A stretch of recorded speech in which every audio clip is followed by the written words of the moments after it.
Dome Link, it's your boy Ink. Welcome to our show. We guys are having a wonderful day. Guys are having a wonderful morning. Today is the 3rd March 2025. I couldn't play at all today. This is a couple hours before we go to sleep. Actually, a couple hours is the perfect summary. Today we had a busy day. We had a job fair. We had the Minecraft meal, but more than anything else, what we did was we watched the very good, very good. Shit.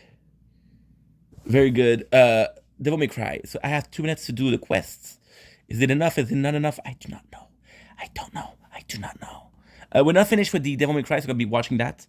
I take a small shower. We'll be uploading, so you're not gonna be hearing me talk a lot. But we are gonna be taking some notes. So already one done, which is great. All I need is one. Oh shit. Good, it worked. Good. Whoa. We got 6.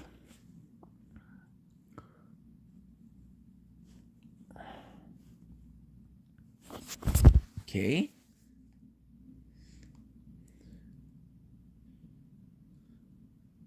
There you go.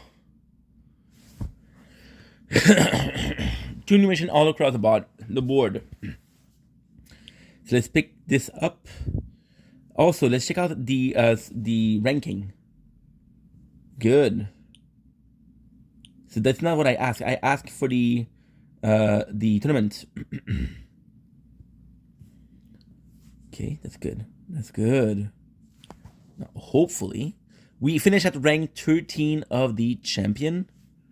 So thank you so much. Pretty freaking good. Not the best, but not the worst. We also had a spotlight level 10, level 20, which means that we are in the market for something else. Let's go with a 3rd wall upgrade. What are we, crazy? What are we, crazy? Let's go with wall regen. Wall rebuild, wall regen. This is for Falcon. One of my guild member, because he is nuts about his wall. So let's go be nuts about his wall with him. That way he doesn't feel too alone. And he actually has the quote-unquote good time. I'm a bit sick today. Just from working. Not complaining, but still. A lot of work. Okay. Perfect. Now for the shield.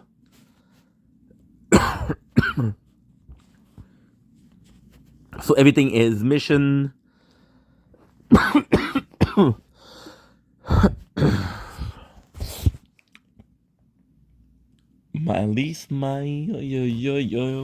Hopefully the sword do not let me down. We're ranked 14 of platinum, which is great.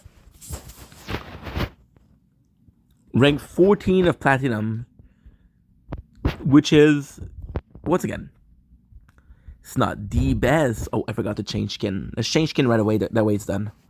14 of platinum with a shield, and the sword, you got 24. Yeah. But then, you know what happened with the sword? Do you know what happened? We forgot to upgrade the guardian.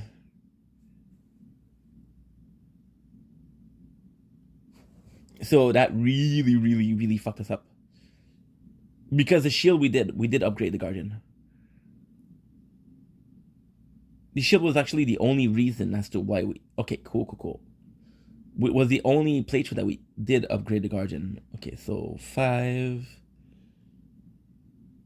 Did I do it the 3rd time? Did I do it the 3rd time? Ink. I'm so good. I'm not gonna lie, I'm a bit tired. But my day's almost finished, so all in all, it's good. Oh, good. Today is Friday, so we do have a tournament today.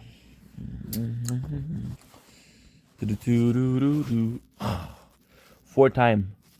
I am so Sorry. What have I done? I I ended a run. Why did I do that? See, game like this, when you're tired like that, it's a blessing, dude. It's a blessing because this was embarrassing. Okay, so because we did that, I'm gonna punish myself, and that's not sadomaso, but I'm gonna punish myself, and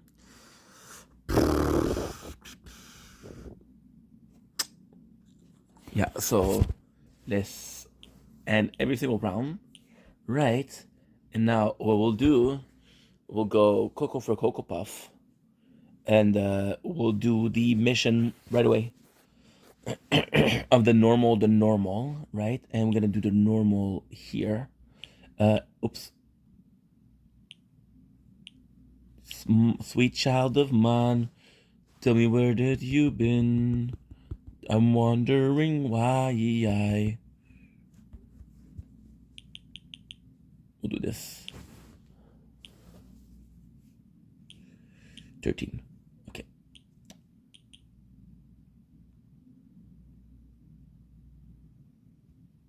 Good. Then let's see what I can do with the.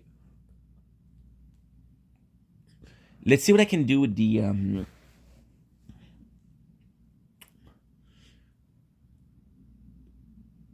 Guardian Wise. Oh fuck, I'm tired. Okay, let's go. Stop fucking complaining, dude.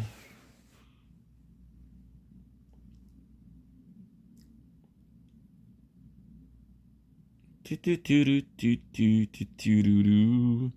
Do do do do do do do do do.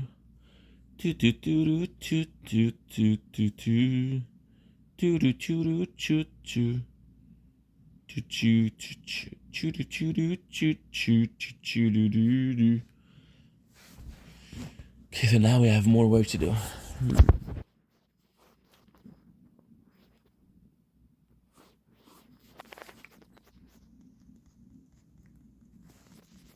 Good. Okay.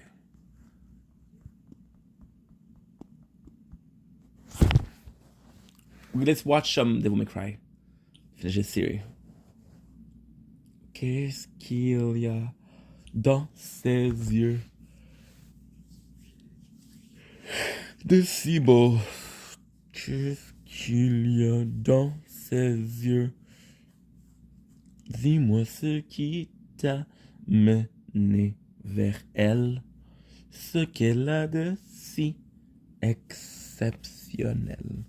Dis-moi pourquoi tu m'as remplacé.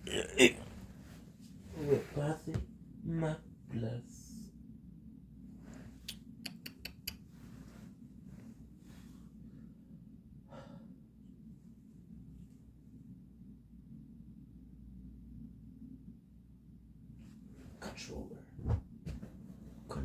Controller, where are you? You are.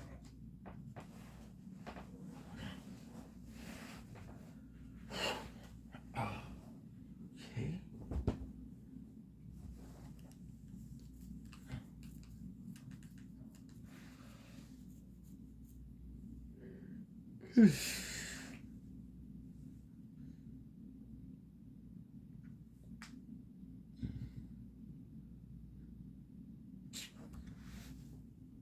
Come on, dude, come on. Come on, Fix. What are you doing, dude? What are you doing? Why are you so slow? Bro.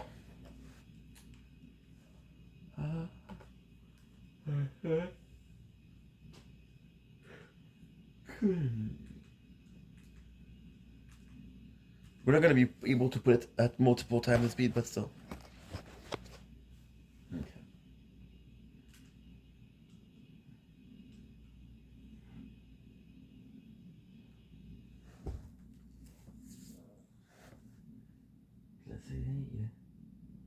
Où est passée ma place à tes côtés?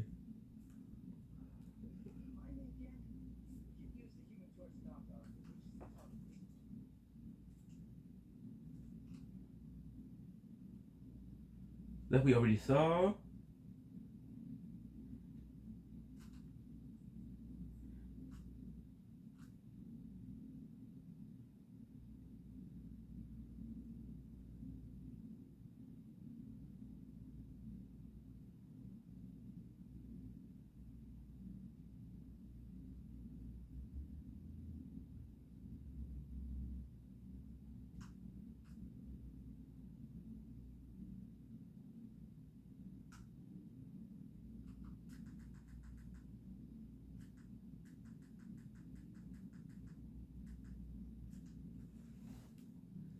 Okay.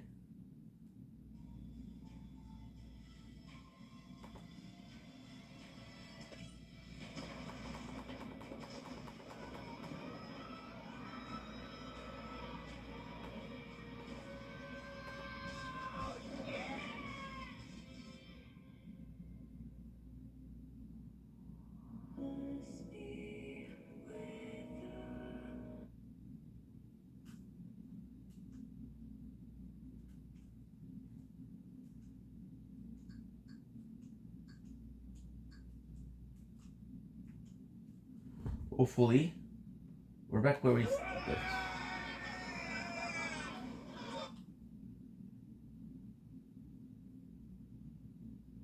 No, we're so far. The last thing that I remember is that, yeah. The last thing I remember is that the queen. Okay, so this we just saw.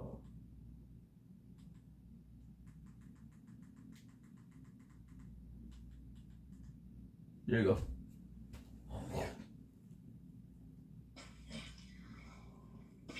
Nice. Okay. Now you're at 20, so you still need to download 55.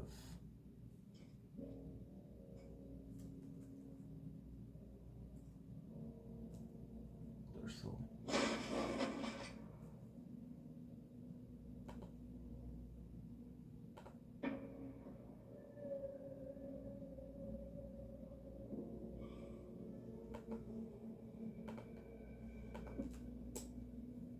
And we'll do Elden Ring. Worst case, we'll do, something different. That way I know what is what. Because they have similar graphics.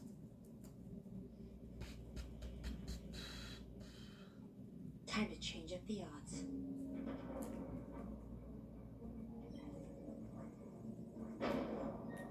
Kids are nice. Fortnite. Here we go! Move! Move! Move!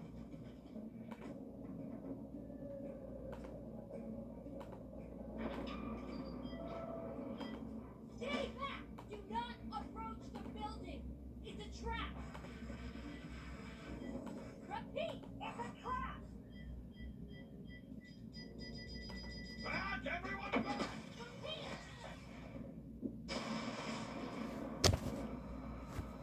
Nice to see you go in touch with your demon son. But it felt all silly, revenge killing a human. You know what I felt when I killed your brother?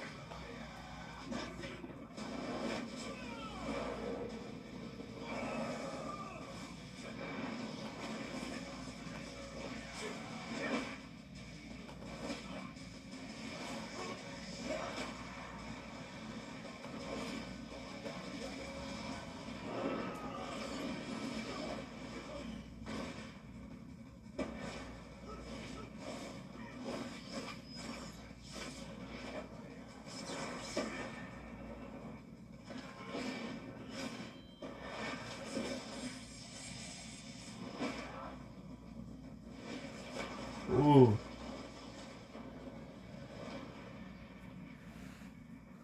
I love the Devil May Cry. I love the Devil May Cry. I'll kill as many of you as I have. And in general, also, it's just candy. Kill the rest. Love it. Yes, mine. Necklace.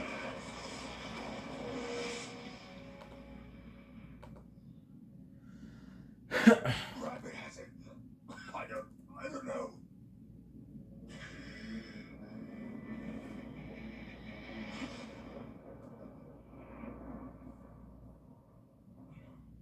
I think you just told me. Status report.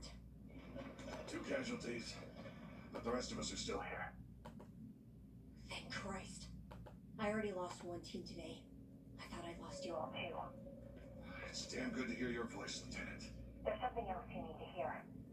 Get everyone on the line. To any Makayan who can hear me, this is Lieutenant Mary Ann Arkham of Darkcom speaking.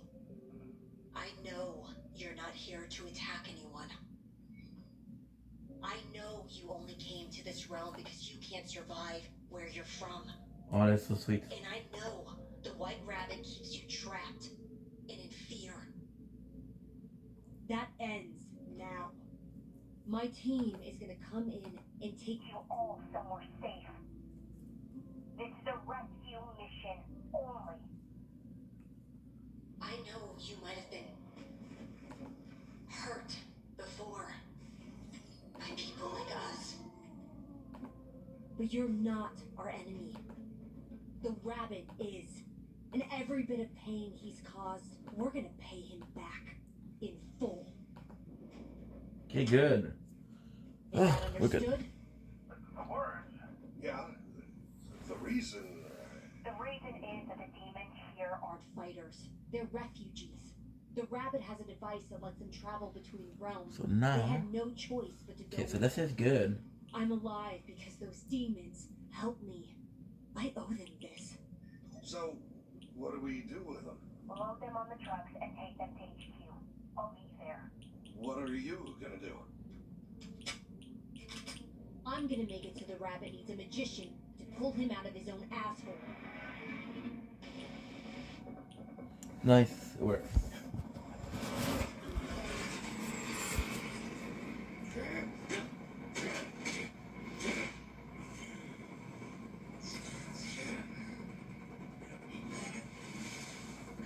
Still only a half-breed. 2.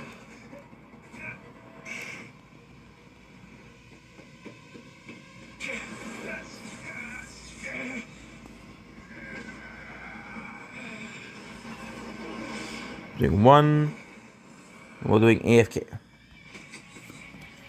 Good.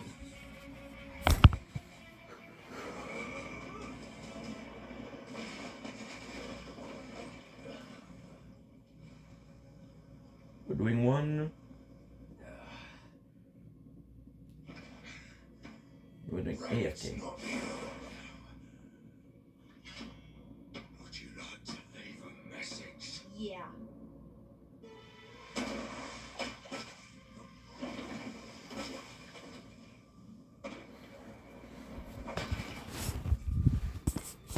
Do you have another mission? I know you. Demon mode, okay. Lady. What the hell happened to you? You were right. Quest, nice. I am part demon. Yeah, no shit. Wait, the rusted gears in your brain finally click. I turned into one 5 minutes ago. You must be telling the truth. Even you couldn't make up something that fucking stupid. You're not gonna change again, though, Good. right? No, it doesn't feel like it. So, I have to upload. you're here for my necklace too, huh? How did you know where it was? Yeah, I followed the explosions. Generally good rule of thumb in life. You're not gonna shoot me then? What about burn me alive? Inject a bomb in me somewhere. Trick me into holding a grenade that blows up in my hand. Let's find the amulet first. Okay. Then we'll see.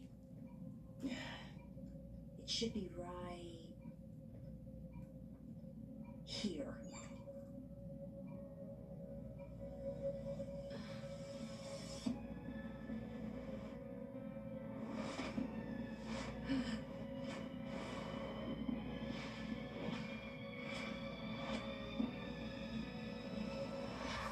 Mad Hatter. Sick motherfucker.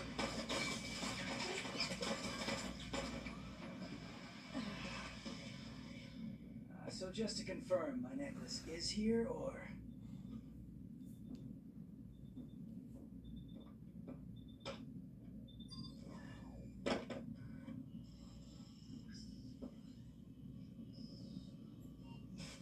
Dante. And Lieutenant Arkham. I presume this means Rudra is... Currently seeping into your floorboards. He will be remembered as a martyr. It's you I was calling for anyway.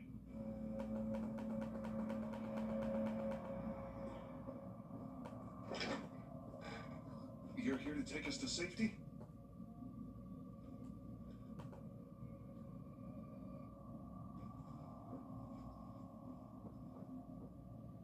Nice, it worked.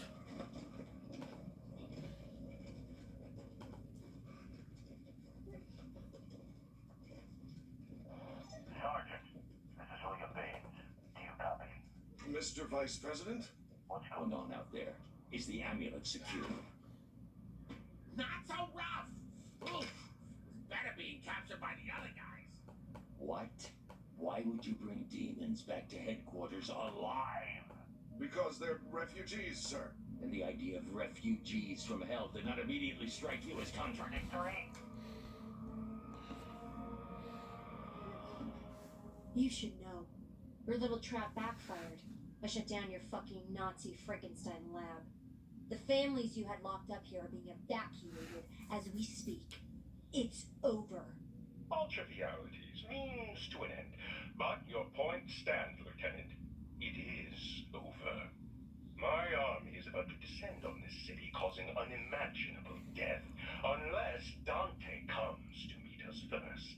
You have 30... This doesn't make sense. Which part, exactly?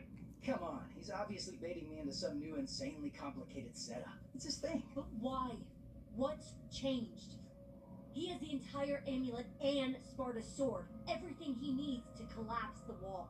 Why the fuck haven't you done it already? You tell me, Lieutenant. He had the chance to kill you and he didn't. Why keep you alive? What is it about you? I'm the son of Sparta, if that helps. What? Dante has Sparta's DNA. Sparta must have used his own blood in making the wall somehow, because of course he fucking did. That's what you need. Dante's blood. But something in his DNA was dormant until he went demon just now, which is why it wouldn't have worked before. Fuck you, Thumper. I figured it out. I know exactly what you're doing. Yes. And we both know Dante is arrogant enough he'll come anyway.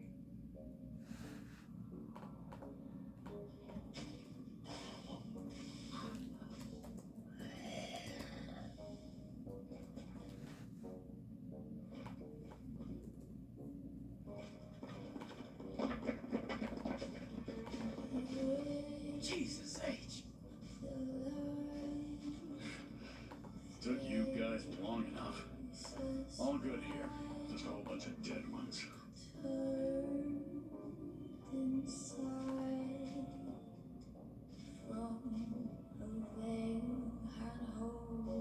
That poison of yours is a mean kick, but not as much as those bullets from the looks of it. 30 minutes, son of Sparta. If you're not here in that time, or if there's any hint of Darkham or the military approaching, then I get the command to strike.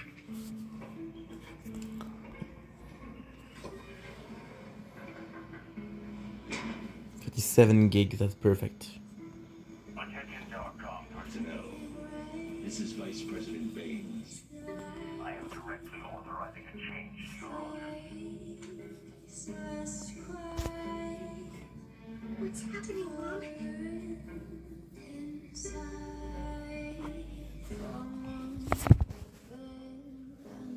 Liquidate the demon invaders. All of them.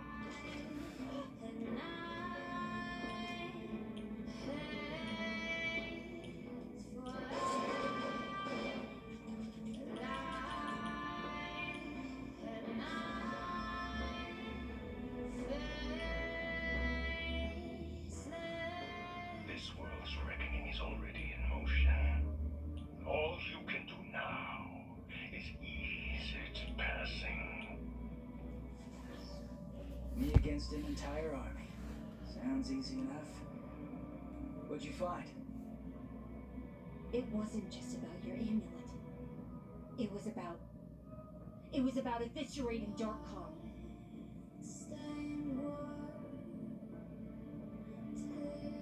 All of them. Everyone. Maybe we can't take this world from you, murderous apes. But we can show you hell.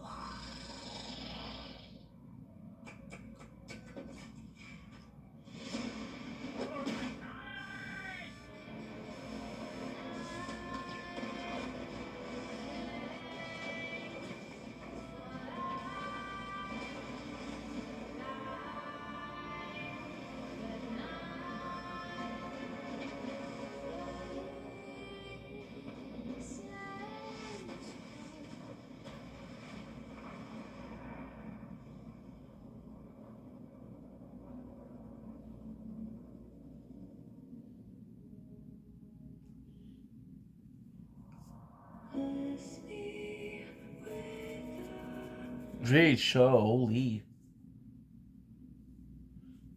Dude.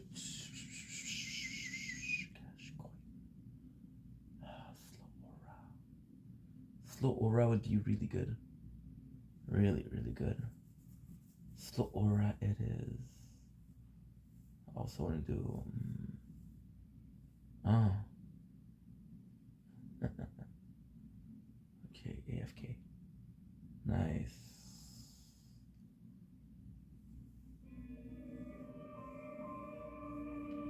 Good.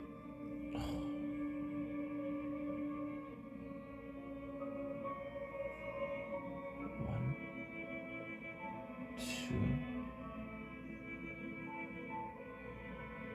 two, 3, and 4.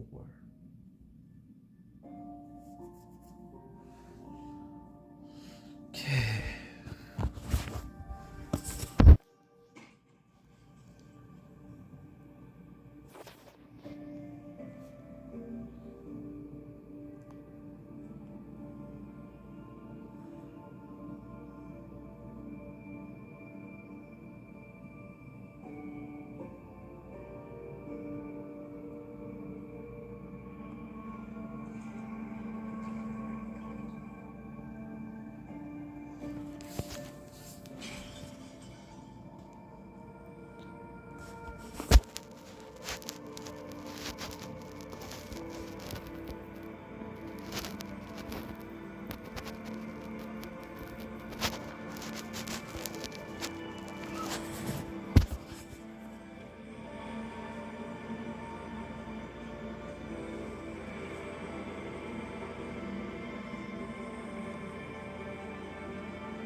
Two.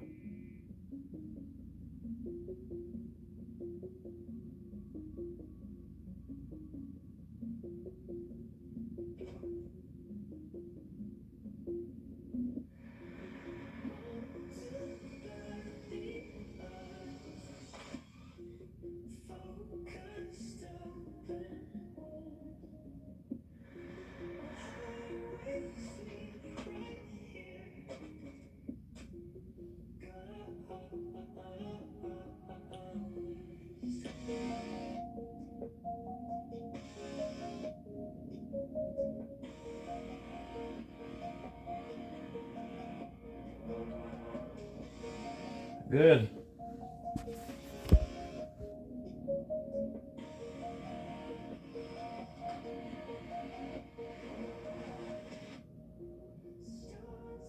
Alice in Wonderland. Alice in Wonderland.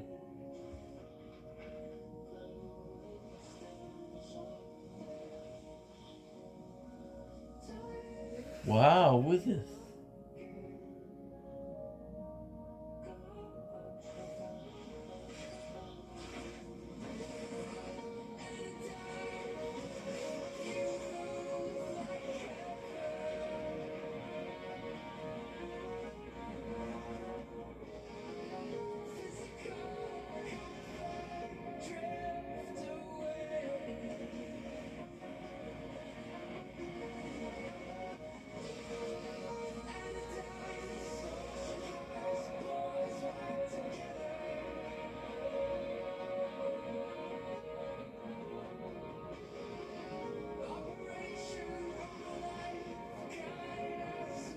Where's the guy?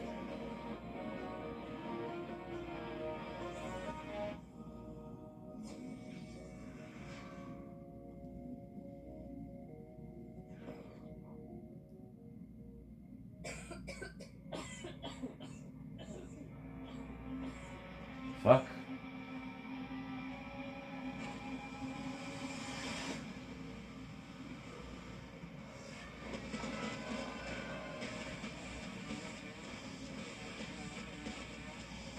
It's so cool.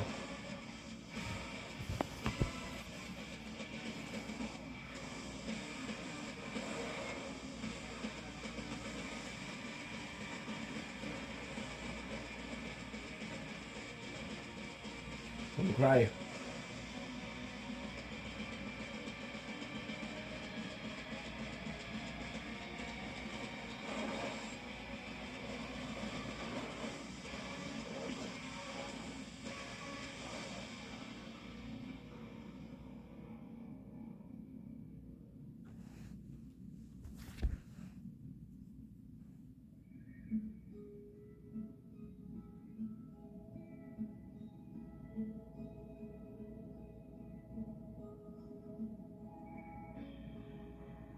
Okay.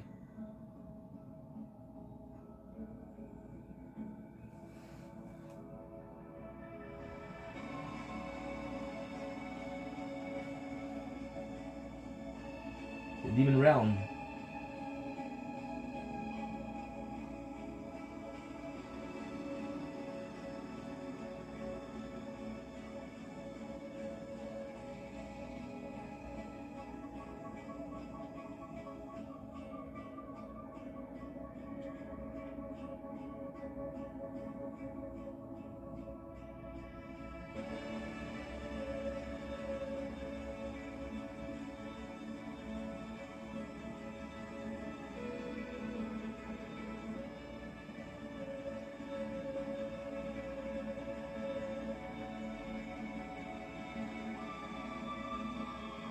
Aw. They're nice to him.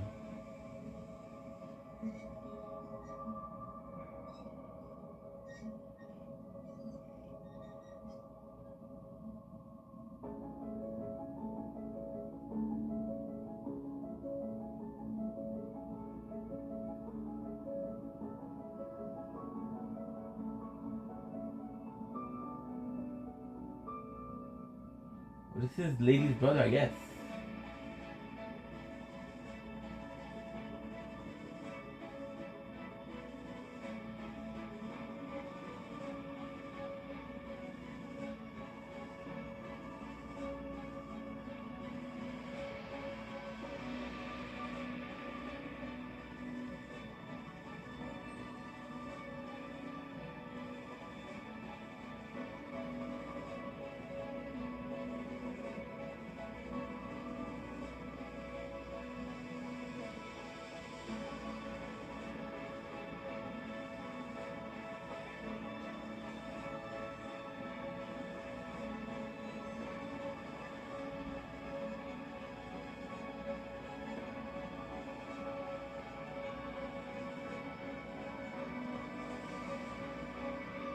Ah.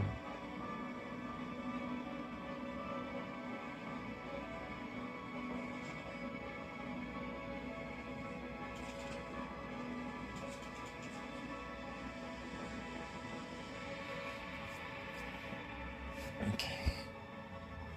Second. 49. How much are you?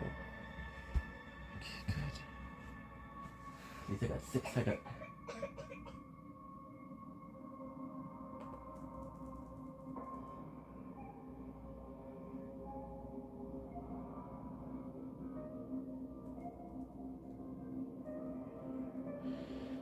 There's next to no talking.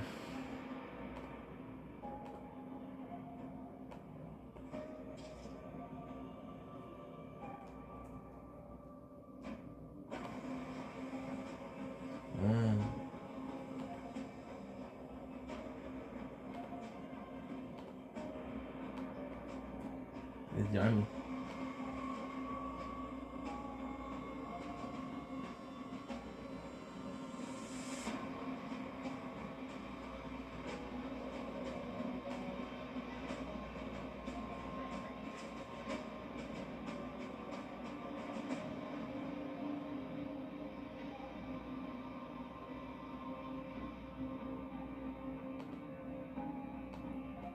Dark Soul.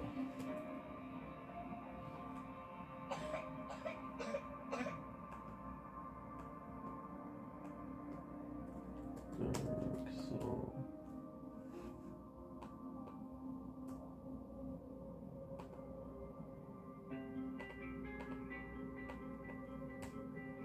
Good.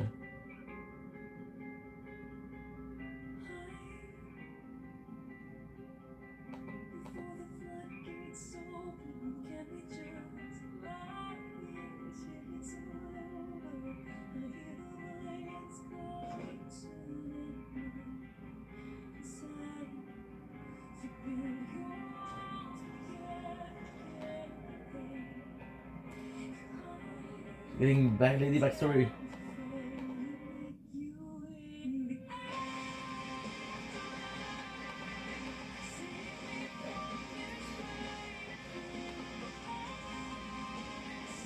That's Evanescence.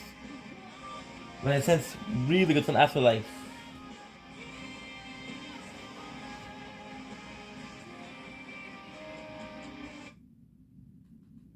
Whatever could get copyrighted.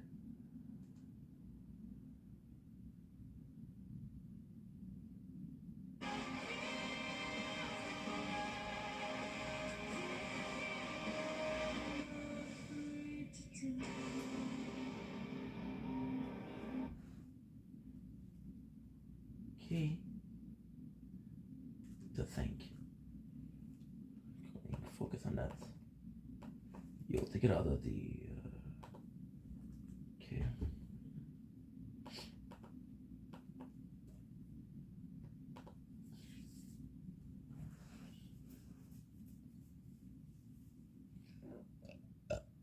Okay.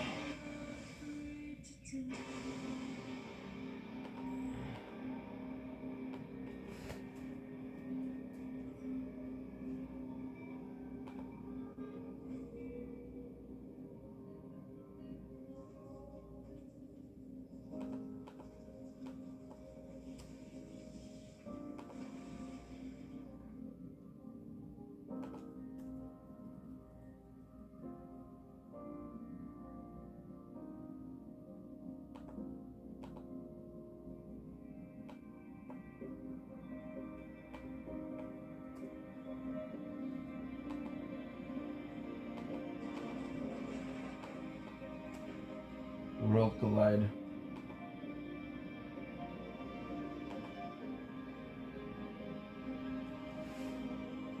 15.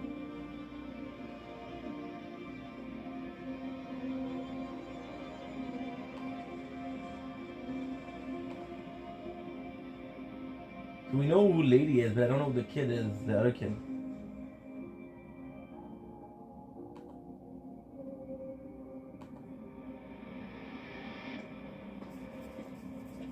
It's Fortnite. Jingle.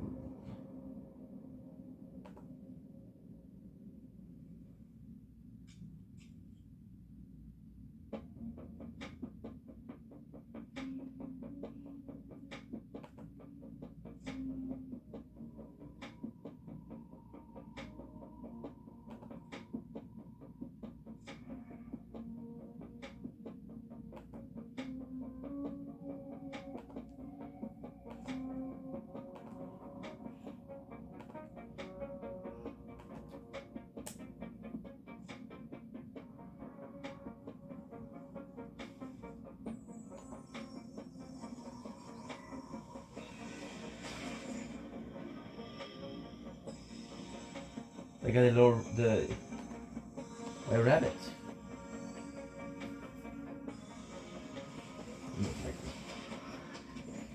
Ouch. Okay. Enough with the music, dude. Ah, you know what I can do? Because I will get copyrighted.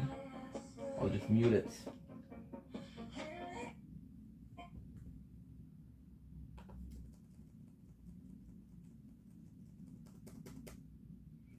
So we already decided on Elden Ring.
Ah, there you go. The sucking. Please, we mean no harm. We're just trying to get to safety. There's a... Safety? You're smuggling demons into our realm. Our only safety is their species extinction. You don't understand. If you'll put the guns down, I can explain.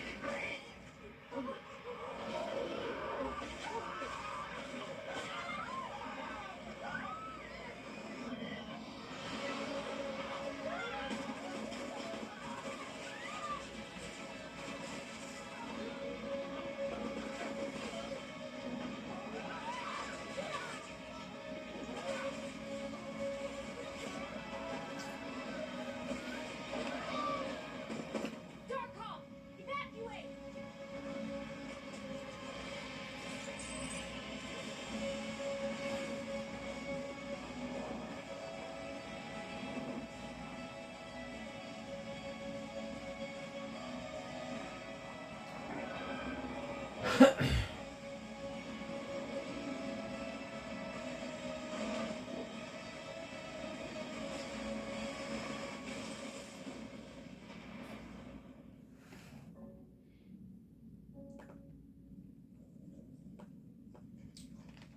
This is incredible.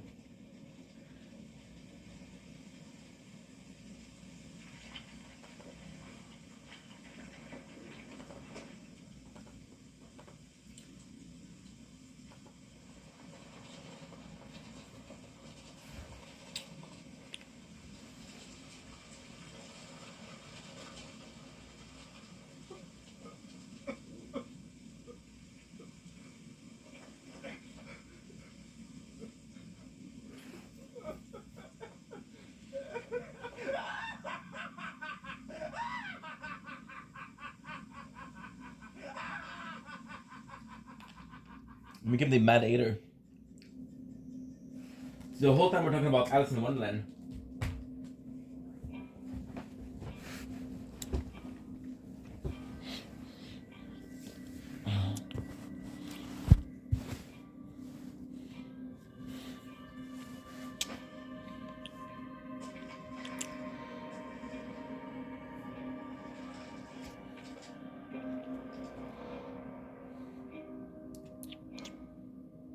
Now, we all go down the rabbit hole. Together. Well, how did he become the rabbit? How did he? Like, I understand that he is the rabbit, but how did he become?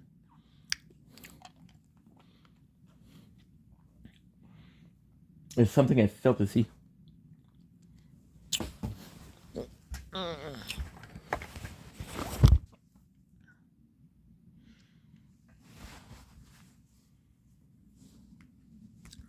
Okay.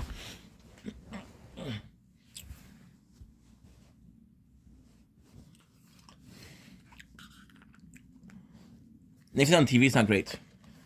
It's not great.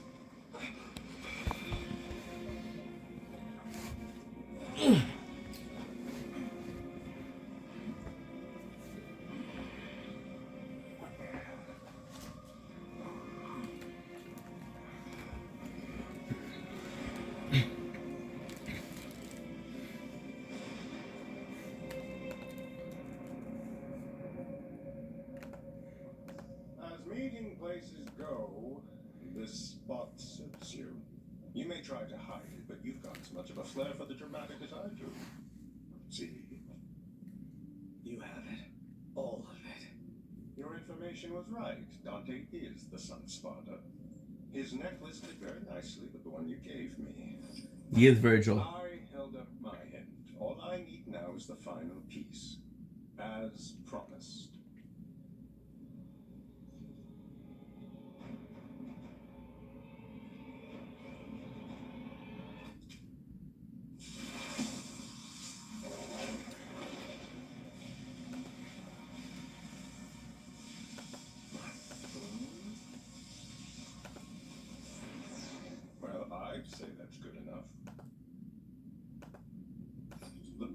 of Sparda's other son.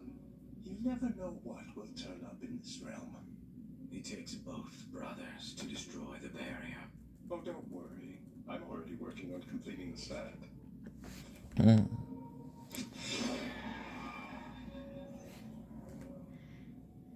A sword. Far too great a power for one like you to wield. Maybe so. But seeing as I'm about to use that power to undo the historic crime of its maker and free every Machian from our bondage, how about I hold on to it for a while? I know who you are.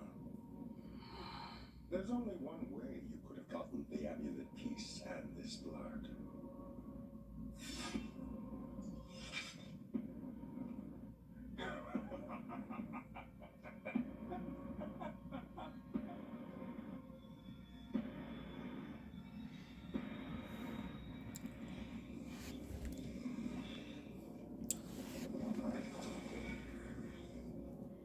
Prepare yourselves! Dante is coming.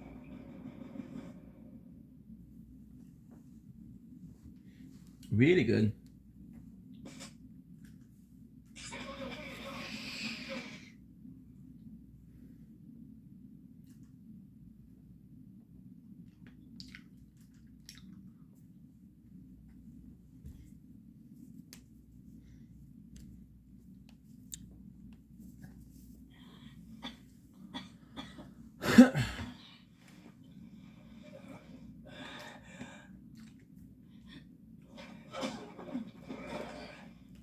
You threw me through a fucking window. And a dashing act of heroics has saved you from certain death.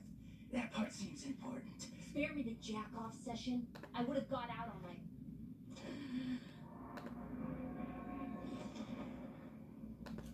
My own.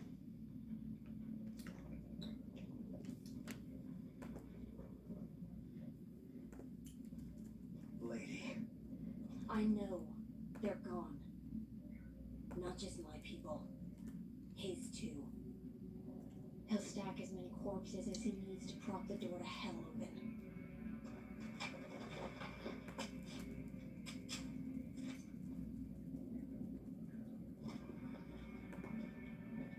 Where are you going? To stop the rabbit and beat little pellets of shit down his leg. No. He told me to come alone. And you're actually gonna listen to him? Before today, maybe I tried not to think about it. Because if I had the idea of having anything in common with the demon, it was their kind who... But Sparda, he was different. Him being my father, I thought it meant the demon side of me would be different too. And it came out. Turning demon showed me what my power really is. Forced me to feel the rage and hatred that feeds it. Rage and hatred. Sounds about right. Sparda, my dad, he must have felt the same thing. But he found a way to fight it, to turn his power back against the darkness it came from. He created the wall that protects this world. It was his amulet my mom gave me to keep safe. And now the rabbit is about to use that amulet to tear the wall to pieces and let all of hell walk through. I have to be the one who stops him. Yeah, fuck that. You shot my leg! Why would you shoot my leg? As a courtesy. Otherwise, it would have been between your eyes. I mean, seriously? Your blood is the exact fucking thing the rabbit needs to jumpstart his apocalypse, you demonic dumbass. And this isn't about your dad. It's about whatever fucked up vendetta the rabbit has against Darkcom, which means it's my fight. Ah, well that makes me feel way better! I'm going in myself.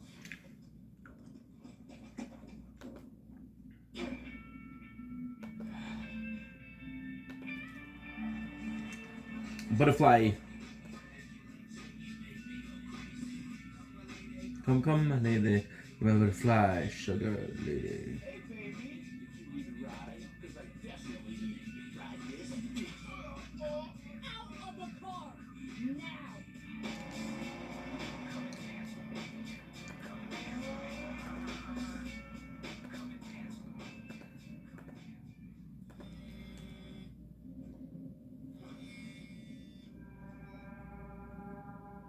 did everything you asked. We're done. You did. An obedient soldier. 11. Through and through. Unfortunately, I've hit a snag in my final plan. 12, 14, 13, 14, 15. Steady! The traitor squad is almost here. Remember, you just have to land one blow. He'll come.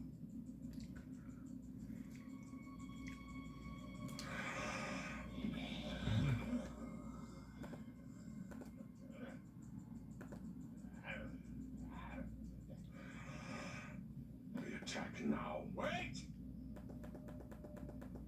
He will come.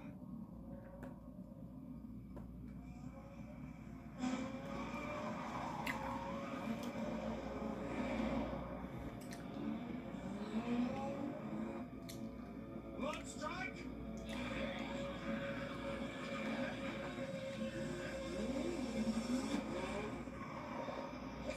Sorry, it's not personal.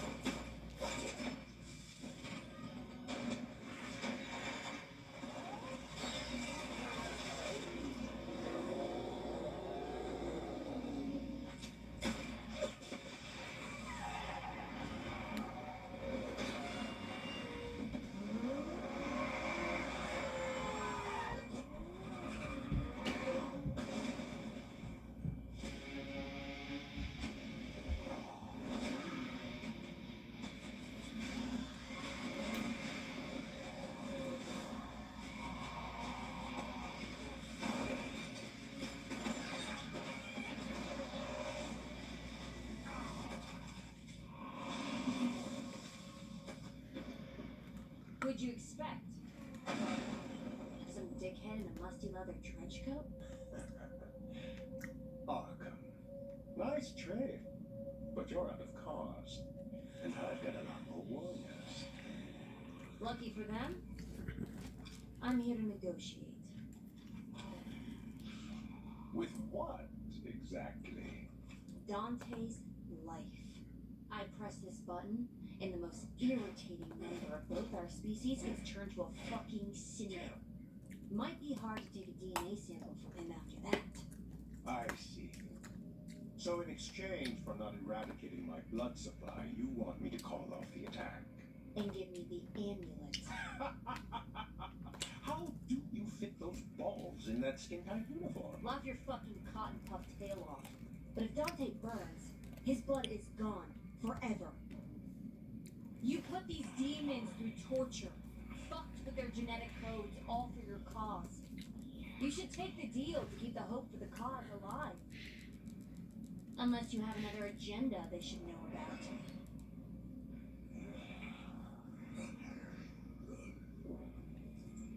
Take it. A pleasure, as always. Aren't you forgetting something? If this wasn't just a bluff, if you really had Dante locked up somewhere, you would have incinerated him the second I gave you that. Don't tell me you've grown fond of the half-breed. Not fucking likely.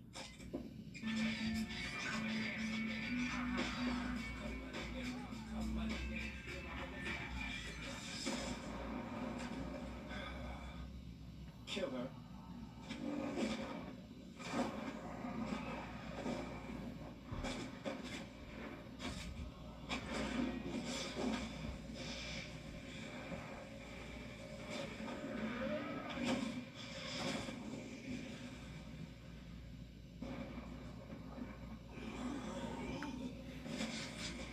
Anyone else?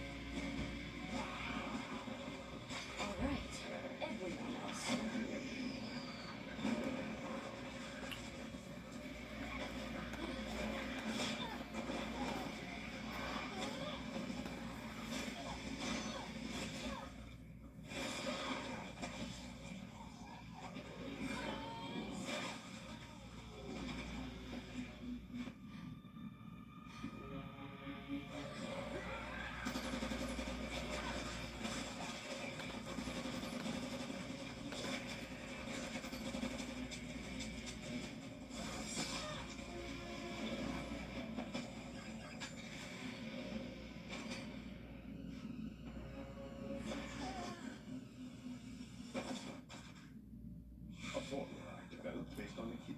natural toxin. It won't kill you, only paralyze you for a while. All of my warrior's blades are doused with it. It'll give us plenty of time to extract Dante's blood from him. We just had to land one blow. I do regret that you won't be getting what you deserve, since you feel no pain as you die. Oh well.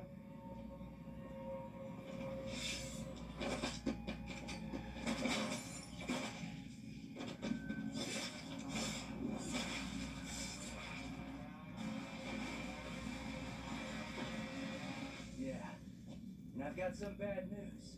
You didn't get that callback for the Chuck E. Cheese band auditions. Dante! You made it.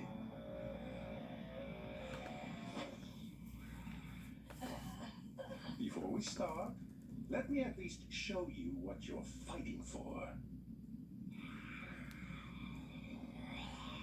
Is that? Your father's homeland, where Mundus, the king who had your family murdered, still rules. Fitting of fate's dark humor, it was Mundus who gained the most from Sparta's wall. It has allowed him to bleed dry a captive, terrorized populace, while she and the rest of her Darkon barbarians ensure paradise stays sealed off for their own kind. They and Mundus are two sides of the same blood-stained coin. Sorry, paradise? You call this world paradise? Compared to my world, yes. Come with me and see for yourself. Your dad was a brave warrior. But wherever he is, I know he's still fighting to keep us safe. Anyone touches her in this world, and you'll die in that one. Hands off the lieutenant. That's an order.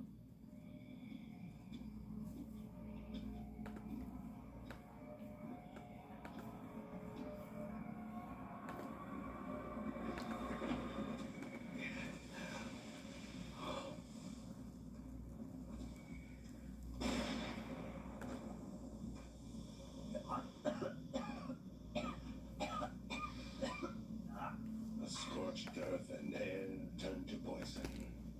Centuries worth of devastation brought by tyrants who make sickening stories of the devil seem quaint.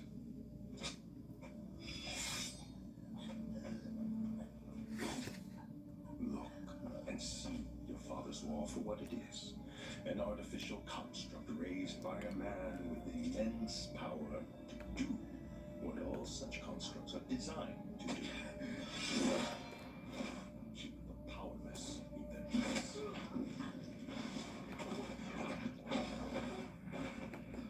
I created this device to detect and prolong the random tears that naturally appear in the wall. It's let me save handfuls of refugees. But with Makai's air in your lungs, you can understand that will never be enough. The only true answer is to let all Makaians cross over. Now, the wall must be destroyed. We're talking about genocide.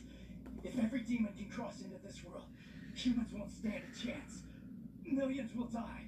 You aren't listening. Millions already died.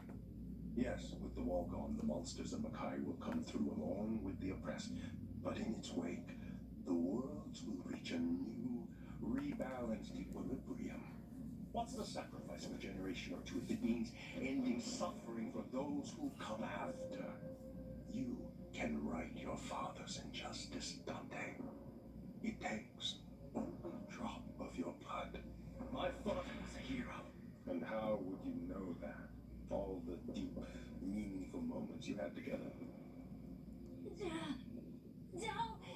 Don't be a fucking idiot. Do I have to shoot you again? She makes a compelling point. I'm gonna have to go with the not murdering all of humanity side on this one. Then I guess we'll have to get your blood out the traditional way. Careful, their blades are poisoned. Good thing none of them are gonna touch me then. Let's rock.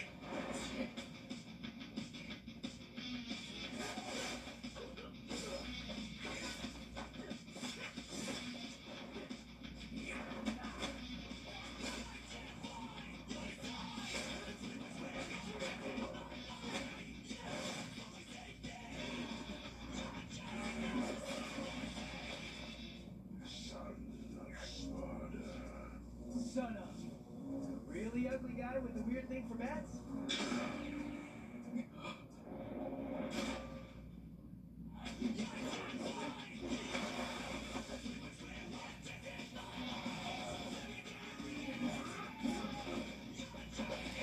Oh well, I'll get copyrighted for that.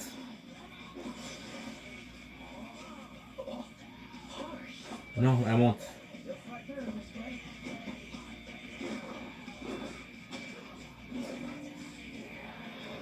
I got copyrighted once from Netflix on the show Dexter. But it wasn't them. It was the company. And I've been watching Shameless a lot. And Shameless has been realized by Netflix.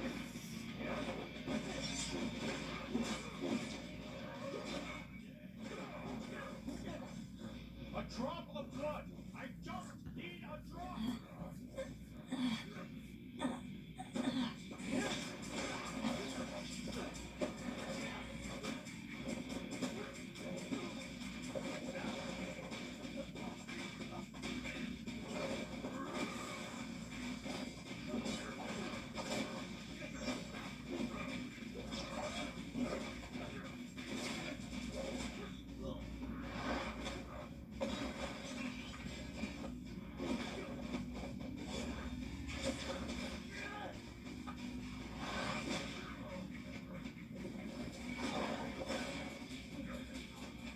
So how come none of you guys get cool Alice in Wonderland themed identities?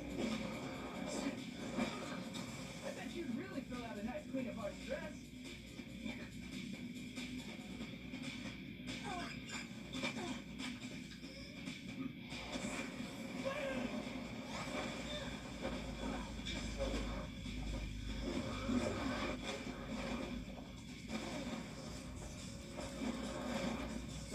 I can handle the thing. It appears the dosage wasn't quite strong enough. But let's focus on the positive. Maybe you will get to feel the cold grip of death take you. You're so full of shit. I saw your Darkcom hate shrine. That's what you really care about. If you were fighting for the oppressed, you wouldn't be holding them prisoners. I feel every bit of pain that I cause for my people. But how much crueler a fate would they have met at your hands? I adopted the methods I was forced to do by an enemy willing to do worse. Darkcom isn't abusing orphans to turn them into brainwashed soldiers.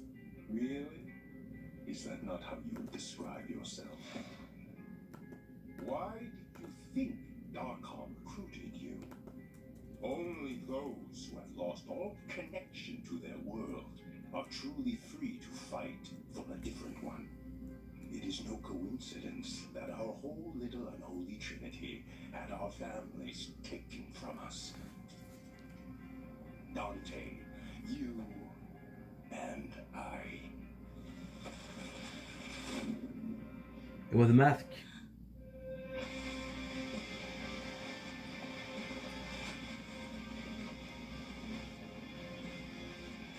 I am your masterpiece, Lieutenant Arkham.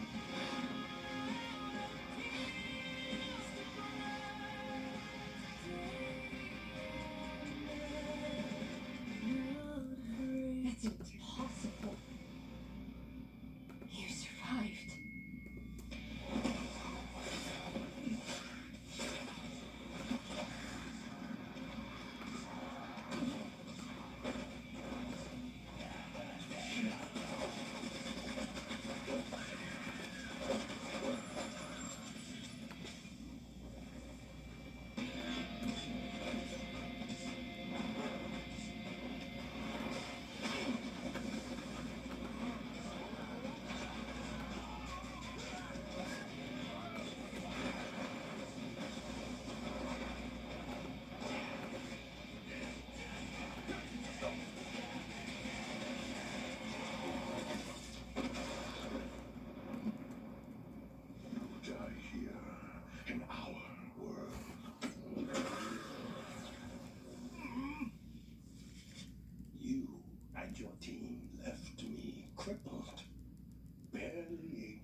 myself the time I need to destroy every piece of architecture of injustice that killed my family.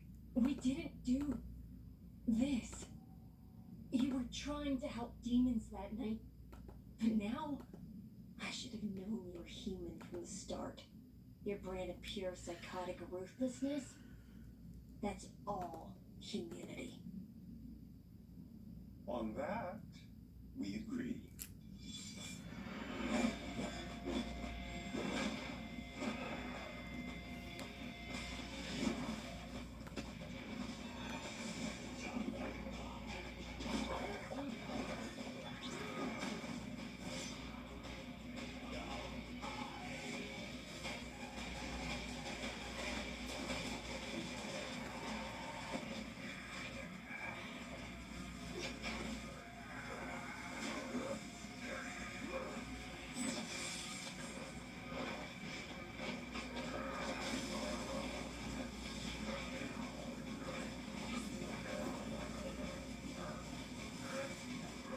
How does this thing work?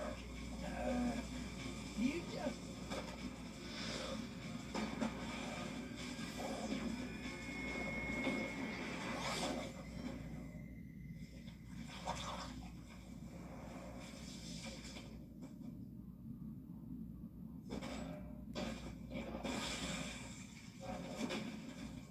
Oh, that was crazy!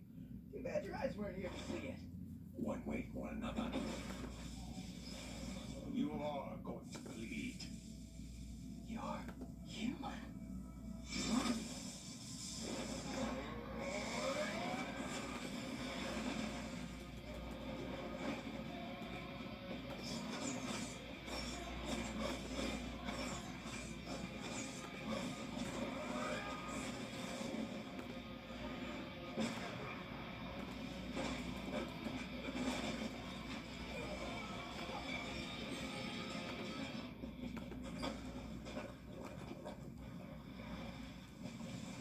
You were never a demon at all.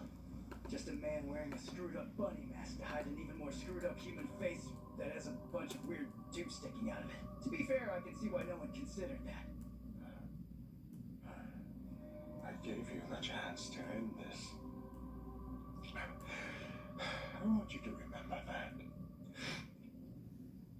When what will happen next happens, I want you to remember that you could have stopped it. What do you mean?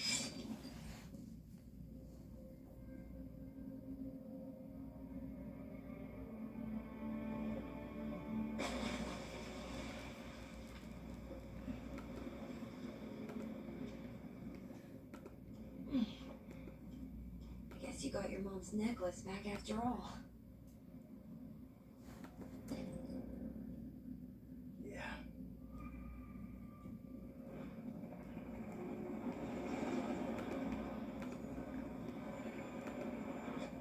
Hey, Dante! You bloody asshole brought the cavalry for ya! I mean, they actually brought me as a prisoner, but in spirit! What the hell happened here? Our first strike in the Holy War. The first of many to come.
guys always do this after your missions?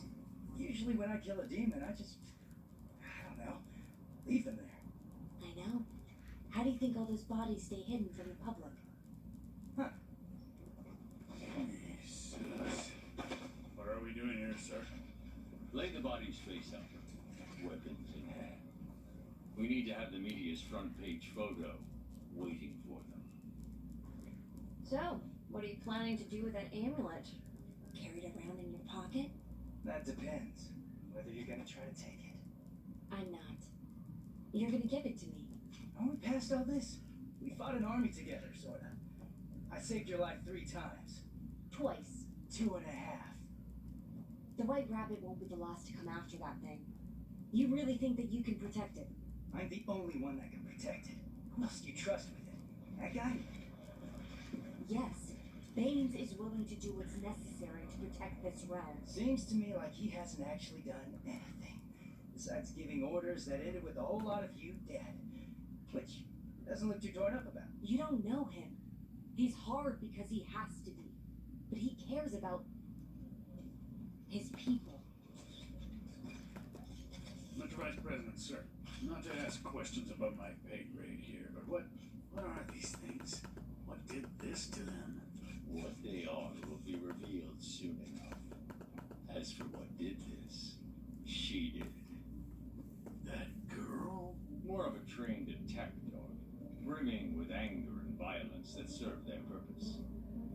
Though sometimes she must be brought to heel.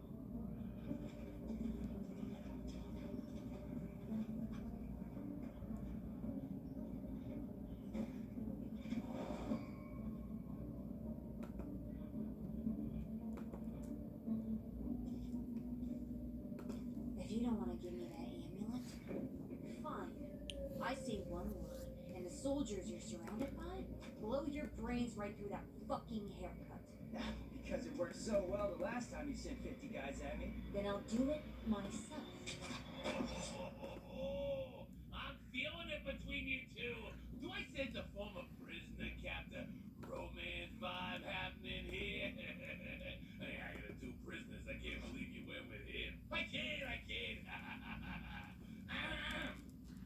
Listen, Dante. If it's about a job, my prices have tripled.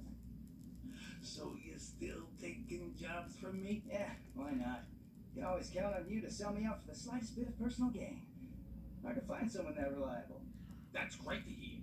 Cause I was talking to a few of these government types on the ride over here about a sweet demon killing. Lieutenant Arco, where is Sparta's sword? The rabbit took it with him into the river, sir. Failing to secure your objectives, that disappointment I could accept. But you have caused me to doubt your devotion. I know. My team was killed because I led them into the rabbit's trap. Whatever reprimand you... This isn't about your team. They serve the purpose God intended. Our fight is for humanity's souls. Every vessel is expendable. The amulet. Tell me you at least secured that. The rabbit took the amulet with him too. If you guys could just drop it by my place when you find it, that'd be great. You remember when. Is that what happened? I was poisoned, paralyzed. From my position, it was hard to see. It doesn't matter. The Lord will provide what we need. We needn't go looking for this war. But it's here.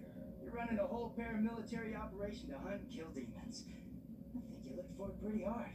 I told you, Dante, that you may have a chance to earn your redemption. This is your war too, my blood. You need to choose a side. I'm not much of a war guy. Give me a call when you piss off an actually powerful demon and make things even worse, though. Sure won't be too long. All units, on target. You can't have thought that someone with your power would be allowed to just walk free. Lieutenant, take the demon into custody. Sir, That was what an order sounds like.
of dangerous.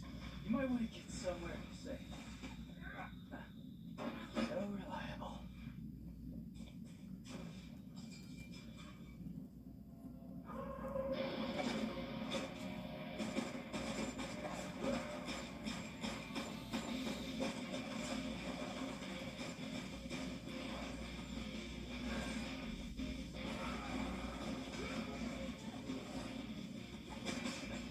Where are those anti-demon bullets you keep shooting me with?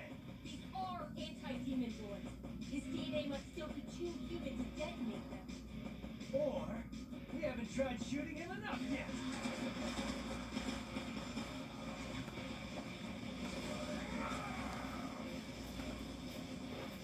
Okay, it's a DNA thing.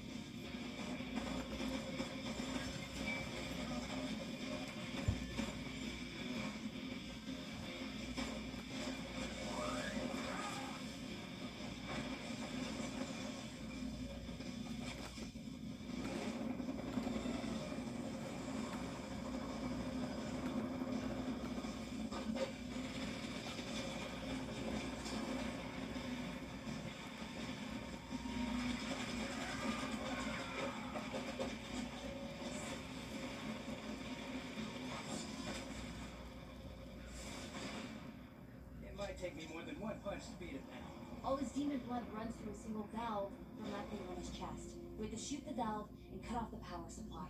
I think the gun you gave me was defective. You're not getting another one.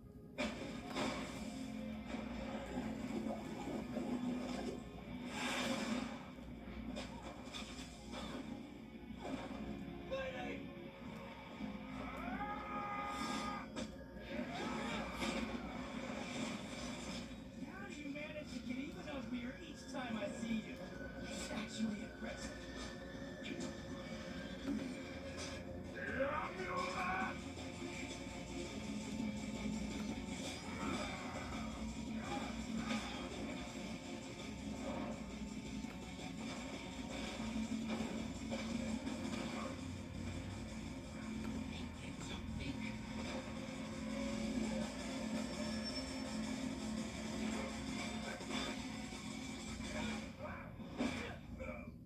Not as easy as it looks, is it? Turning into a demon. I don't think your body can take this for long.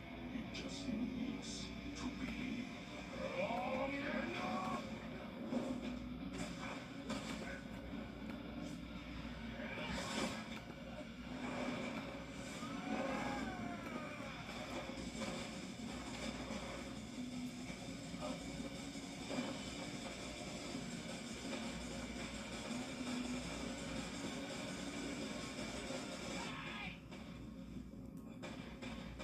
Ugly rabbit freak! I tell you, take me now! Right here! Ah!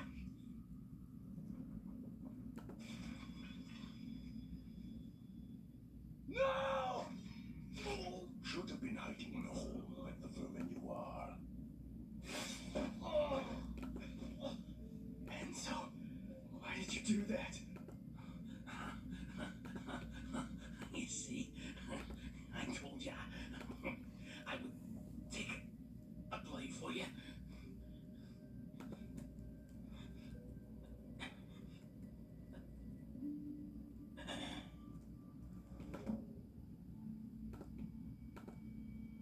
Enzo.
Stretching feels great.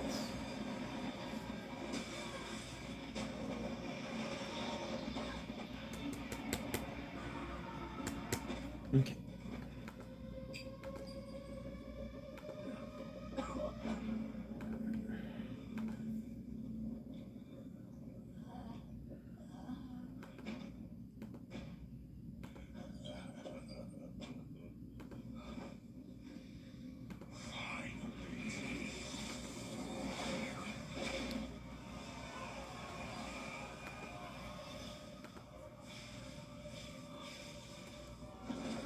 The sword of Sparta. In its true form. Look at it. A spectacle of prosperity built on the misery of an unseen world. It ends the moment I let this blade touch the blood of Sparta's entire line. The entire line? You need the blood of the entire line? Why didn't you say that before? We could have just skipped all of this. See, that would mean you also need Blood from Virgil.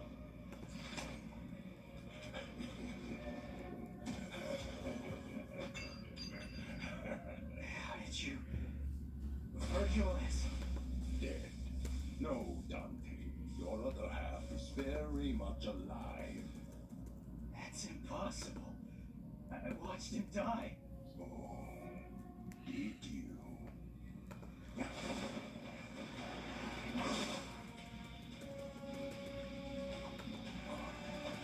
Tell me, how does it feel to be reunited with your brother?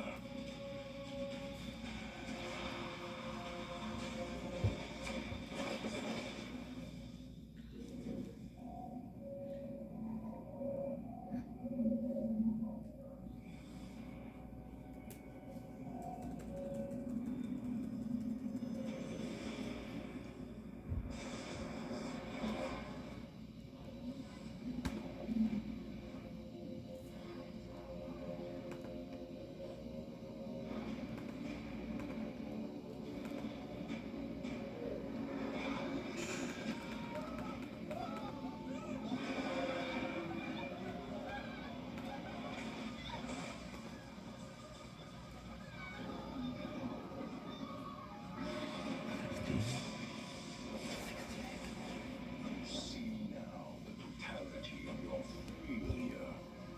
Watching your world end around you as you die on your father's sword, dipped in the blood of the twin brother you abandoned.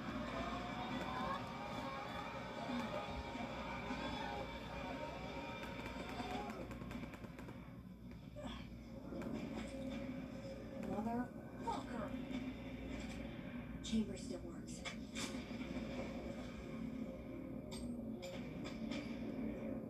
One shot.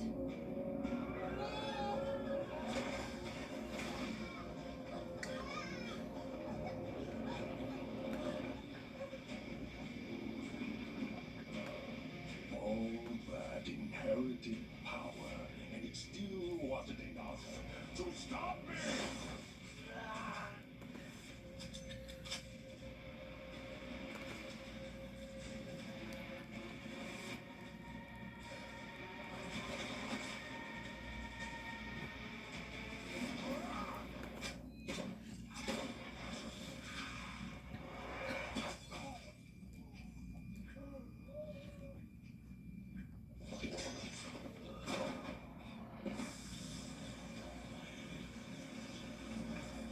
Jackpot.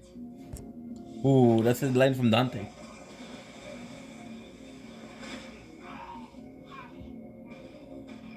You shouldn't have told me about Virgil. I have to live for him.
this time. He's definitely fucking dead this time. Right. Definitely. Enzo? He seemed like a good guy. Or scumbag. He was. I think the rabbit might have had a point. Not about the letting demons ravage the world and kill everybody part, but the other stuff. Well, at least the world's still here. Don't sound too happy about it. You know me. I'm always happy. Right. Your jokes are weak shit cover. I've seen you in moments when you think no one's looking. Did you do demon psychoanalysis classes at Darkcom or something? No. I've just had to watch everyone I've ever cared about die in front of me. Me too. Or maybe I didn't. The rabbit told me. He said my brother is still alive. You think it was true? No idea. Knowing there's even a chance. I have to go out there and try to find him. Yeah, come with me if you want. We can do an odd couple buddy cop thing. Riggs and Murtaugh, Tango and Cash, Dante and Lady. You know my name is Mary. Yeah, I like Lady better. Lady and Dante, not Dante and Lady. Yeah, we'll work on it.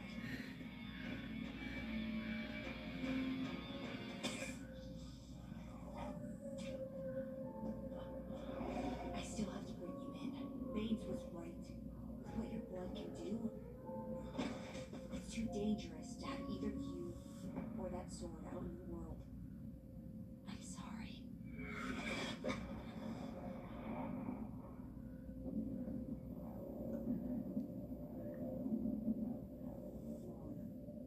What now?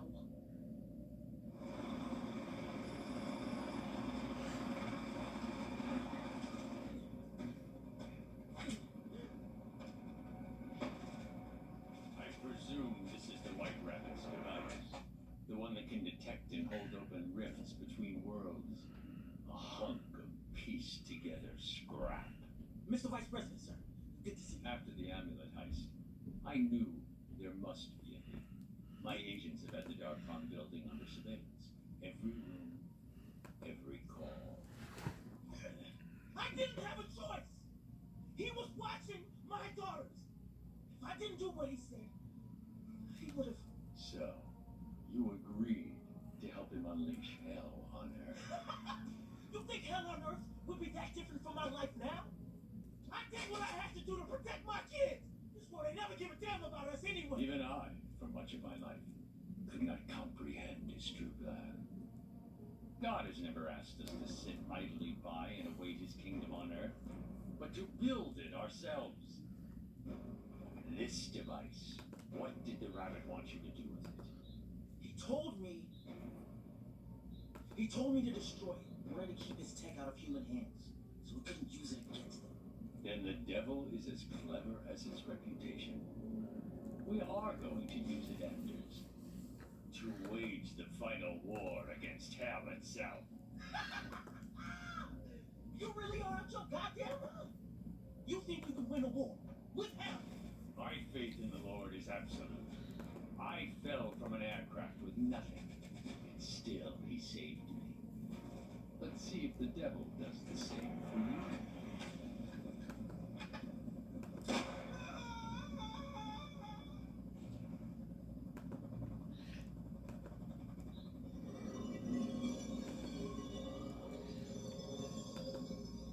Scramble the jets on my position. Operation Inferno has started. Green, American Idiot, Green Day. Be an American Idiot. So many 90s songs, it's crazy. Oh my fucking god.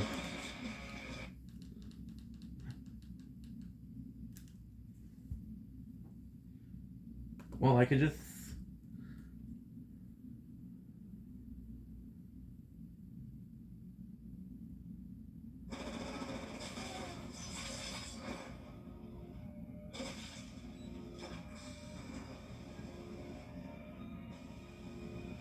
Our King Mundus grants you your freedom.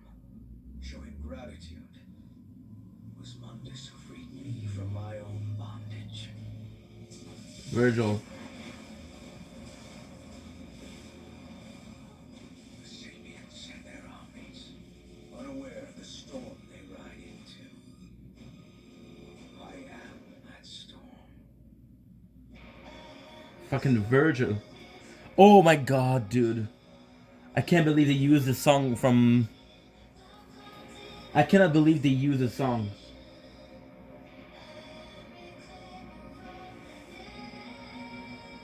I cannot believe they used the song I Am the Storm.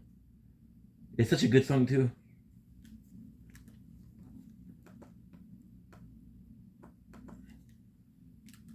Such a good song.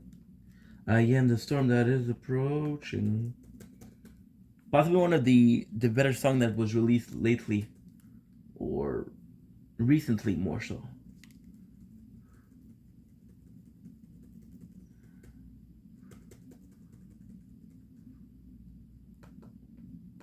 Okay. We're done with this, which is great. So now we have the extreme pleasure of going to take a shower.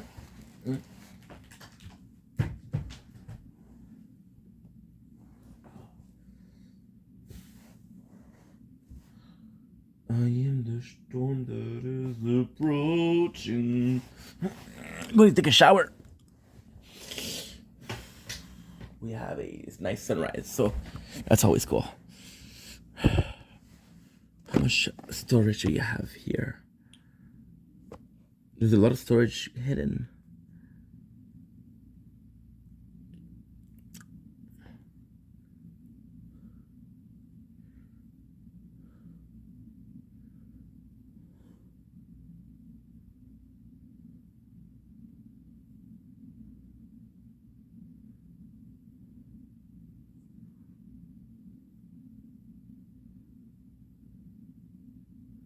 That's my boy.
So we're gonna. I can't wait to show you what cute outfit I'm wearing when I get out of the car. She can't wait to show you.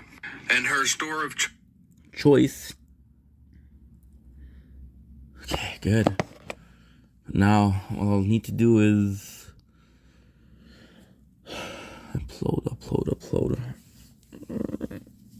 My life for fucking upload.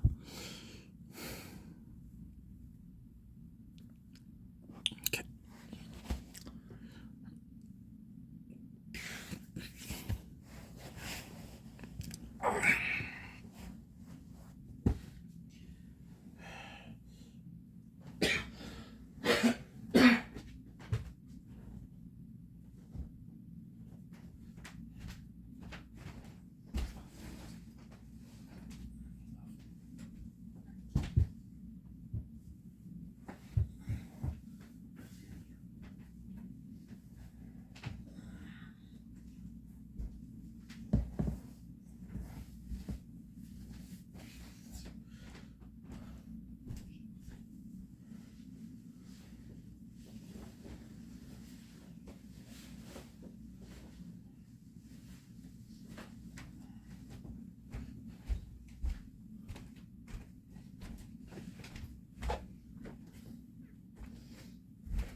don't blink. Here's your wink. Welcome to our show. I think we're also having a wonderful fort. March 35. Trying to clean the lens because we're gonna be needing it. People, this is the behind the scene. People ask me how you always go, how do you always work, why do you work so much? Well, it's actually quite nice. So this is the view that I have, which is really nice. I'm not done. This is the show we're watching. Devil Fucking May Cry was released yesterday. I am tired though, but hey. Right now what we're doing is we're uploading this and we're playing the tower. So yeah, this is how I spent my early morning. I'm gonna go sleep soon. It's gonna feel phenomenal. But yeah, what a journey. I am the storm that is approaching. Okay.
What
you got?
Okay.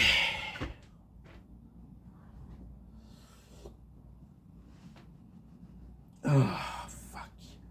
This feels phenomenal. This feels phenomenal.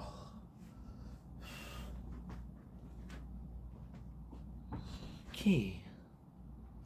Oh, yeah. No.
we actually need to.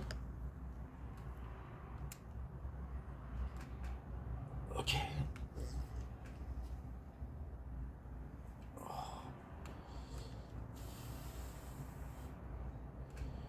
I don't have my glasses. I gotta get my glasses because they're. Okay. So now we'll just do this. There you go. So I'm gonna have to take the first YouTube video that I see.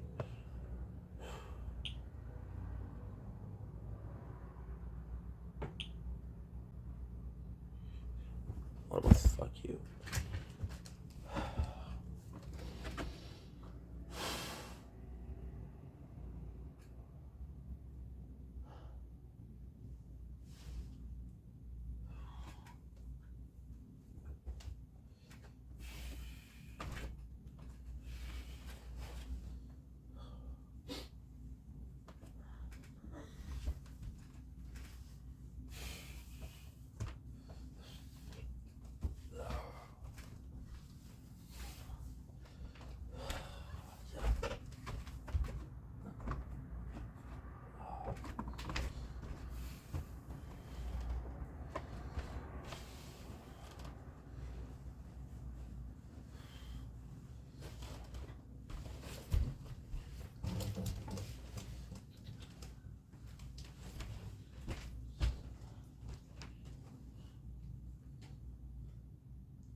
Ouch.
Welcome to the lifestyles of the rich and endlessly rich. Like you. You've got it all. Complete collections, larger-than-life toys, rooms full of moolah. And when you work up an appetite from all that luxurious living, treat yourself to sweet, sweet rewards. Time to take a dip off the deep end of indulgence. Monopoly Go. Download now. Forbes just named Kraken the best crypto exchange, where buying and selling Solana is fast. While other platforms are leaving users waiting. I was off my medicine during the event. I just like power bombed her onto the table. Bon. Funny how they're always out of medicine, huh? Always. Everybody, oh, you know what? I'm taking medication. I wasn't on it.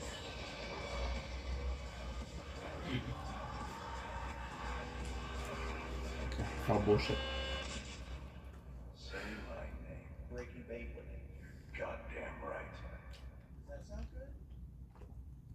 That sounds better. Here we go. Hi everybody. Thank you D20 Jenny for the $10. Appreciate the love. Thanks everybody for the love and welcome back. Avoid fat camps in the future. I should probably talk about that. How's anger management going? I've finished my online classes. 1, 2, But 3. the way the online classes work is 6, even if 7. you finish, you gotta wait a certain amount of time, and I haven't let that amount of time elapse yet. But I've completed the course, and I just need to let that amount of time elapse to get my certificate. But I noticed when I put out my apology letter that a lot of people thought that wasn't good enough. So what I'm gonna do is actually go to a one in a group setting as well. I just gotta find one and make the time and schedule, and I haven't done that yet. And the main reason is like the timeline I was working on changed because somebody recorded me without my knowledge. It is what it is. So like I planned on having everything done and set and basically working at that point. But yeah. Whereas Kelly, she's in the other room working. There's no need to make excuses for anything. Like like the whole like thing, the situation kind of got out of control. What was I gonna say? Like looking back into it, I was in the wrong, right? And like leading up to that point, like what ended up happening was I leaked like what actually happened at Fat Camp with the Becky situation, and then my pride got in the way. Like I was having all kinds of emotions I was having trouble dealing with at the time, and at the same time I was trying to put on a show, but at the same time I feel like the fuck up I did shouldn't have been a fuck up, and it really got in my head, and I just started like kind of crashing out and just like going off the rails with it, and what ended up happening was like I had no intention that I ever want to hit anybody. Like when I was at the scale and I was supposed to do the weigh-in, because like there's people made a lot of assumptions, right? Because I remember somebody saying that, oh, he took his keys, his watch, and everything off because he knew what was about to happen. No, I took my keys, my watch, and everything off because I didn't want the extra weight for me to weigh, right? Because I wanted to be 404 like I was that morning in the cabin, right? And like they always want to weigh on camera at the end of the day after you drink water, you might have ate something, you might have had some food, all kinds of variables that go into it. I usually weigh myself for the first thing I get up and after the morning tinkle. That's usually how I do it. And I was had adrenaline going. And even when I went over to Keem and I like pointed at the camera, I wasn't wanting to fight him there either. But like my adrenaline was going, and what ended up happening was like when Keemstar stood up, like I kind of like got into his personal space a little bit, and my belly bumped him. And he put his arm out like this to make space, but in my head, it instantly went, oh, he just fucking pushed me. And I pushed him back, and then nothing happened, right? Like he grabbed my throat. I reached over and grabbed his throat. It kind of just died right there, right? Because I didn't want to hit him. He didn't want to hit me. We went our separate ways, but I was still hot. I still had adrenaline pumping through me. You know, I mean, to the point where like my hands were shaking. You know, you gotta kind of get the adrenaline stuff, and like I went into the house to cool off. Other things happened, right? Other people kind of got loud with me and told me what I should do and what I shouldn't do and stuff in the house. And I'm like, whatever. So like I started getting my stuff because like, okay, I just attacked the boss. I'm going home. So I went and grabbed my clippers. And they are clippers, they're not a gun or anything like that. They're clippers. Matter of fact, I could probably show you. No, the other person was not Kelly. Kelly was trying to calm me down almost the whole time. But I go back out and I hear them basically talking trash, saying I dig deeper holes and stuff like that. So I'm going to go over there, and I did it in the wrong manner.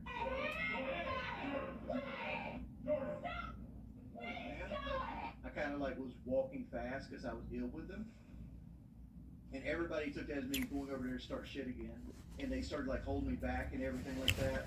So I started like, I don't know if you guys know, but there was a guy in front of me, his name was Ken. And like if I want to get what I want to say in, I'm going to get past this dude. So I started like pushing my shoulder down and like pushing through Ken. And then everybody starts grabbing me. And once they start grabbing me, I'm trying to like shake them off, and you know what happened. Basically, I let my personal vendetta and rage get the best of me, and it put somebody I hurt, somebody I love, in a place that could get hurt. And I take full responsibility for that.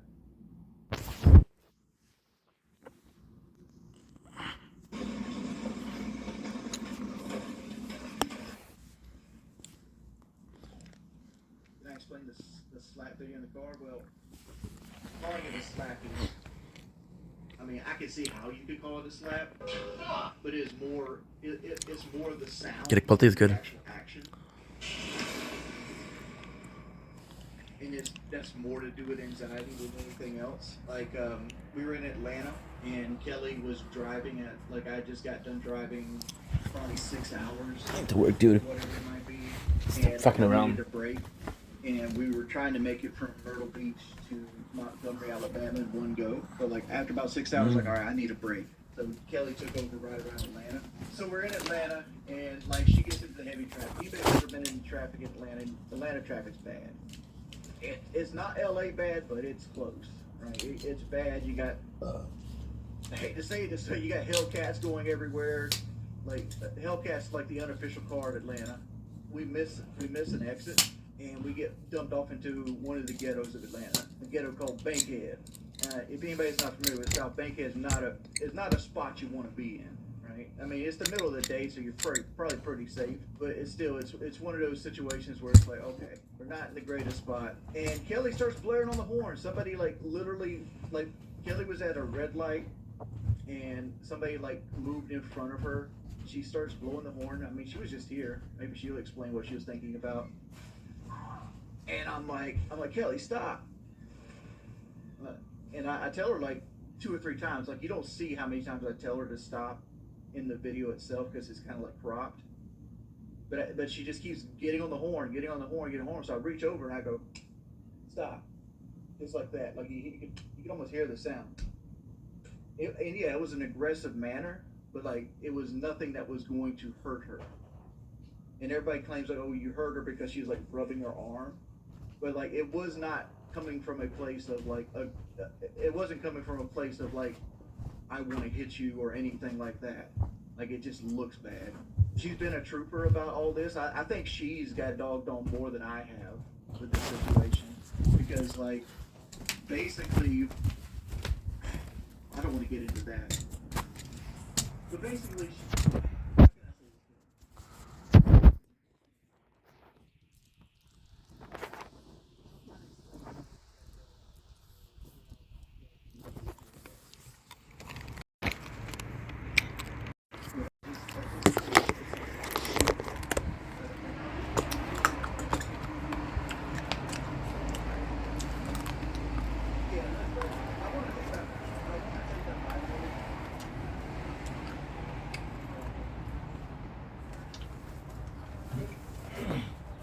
I feel like I got betrayed by was the person who reported it. He goes by the name of Twiggy. Because here's the thing, as soon as Twiggy decided to show that video to Keemstar, at that point, if Keemstar decided to avoid it, now you have a variable out there and okay, this video's out there, people see this video. Why? How? Are they going to blackmail me with it? Are they going to hold it over my head? Whatever. I think the video coming out. Don't blink. Here's your blink. Welcome to our show. Because doing Wopsa having a wonderful day on this 4th April 2025. It is a beautiful day outside. Tongue blue from the Jolly Rancher. I'm going to be recording the sunrise, and in a couple minutes I'm going to come in. I'm going to make some videos. I have to finish uploading. I got about 20-40 minutes left. So yeah. Then I'm going to be doing some videos until the sun is up, and then we're going to go sleep. So that is my day. Hell yeah.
Beautiful. Oh no, you're kidding me. God damn it. Fuck.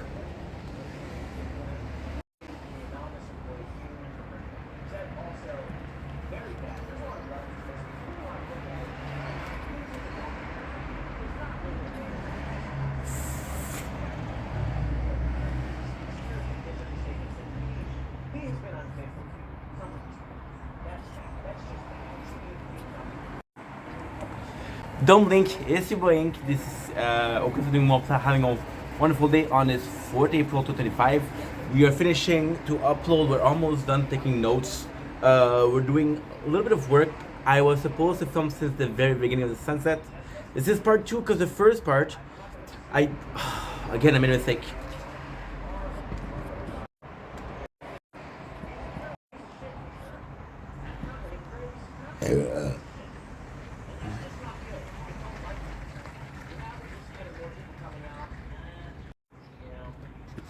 Don't blink, it's your boy Ink. Welcome to our show. This is doing Mobsa, having a wonderful 4th April 2025.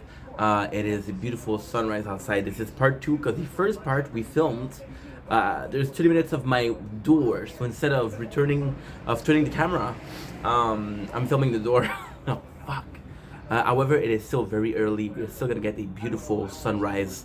Right now we're taking notes. Right now we're working on clips, but I'm gonna be done in about 10 minutes, and then we're gonna go outside and film some videos. So we'll see you very, very soon. 37%? Okay, that's not great. It's not great. Okay, good.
Shit. Can't believe we missed the sunrise. Shit.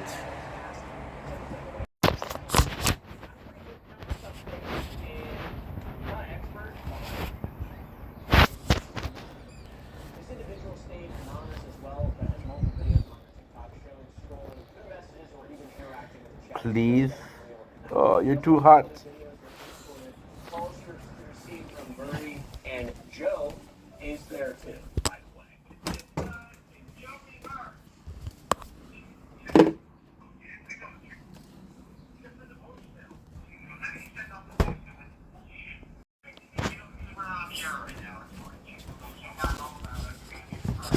This was back in 2012 or 2013, and this person was 16 or 17 years old, about 13 years ago. So doing some mental math, Murray's current wife, who's 30, would have been 17 years old also in 2013 or 2012. So the guy, seems like, I mean, that's weird. Is that just a weird coincidence? When did he meet her? Yeah, people are allowed to have wives that are younger than them. That is legal. It's definitely strange.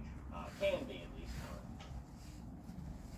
But, yeah, anyways. Yeah, do the other Jokers know? I'm not sure what's going on. Murray has an obvious, repeatable preference with a lot of evidence for younger women, because these screen recordings from fall 1995, she shows a message sent to Murray where she shares that she asked Sal the question, she asked Murray, would you go out with me when I turn 18, and claims that Sal's response was, I'll go out with you now, trust me. That's what she said, Sal said, which is so fucking crazy. And that seems like something that they would say as like a joke, like a funny joke to each other. Trust me, he'll go with you now.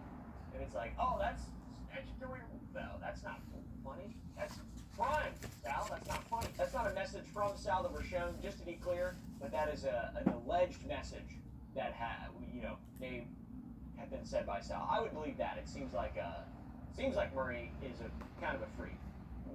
Also, it's easier to believe because there are clips from the show itself back in 2013 of Murray being punished with an art exhibit of a countdown to a girl being legal. Let's take a look at the first piece.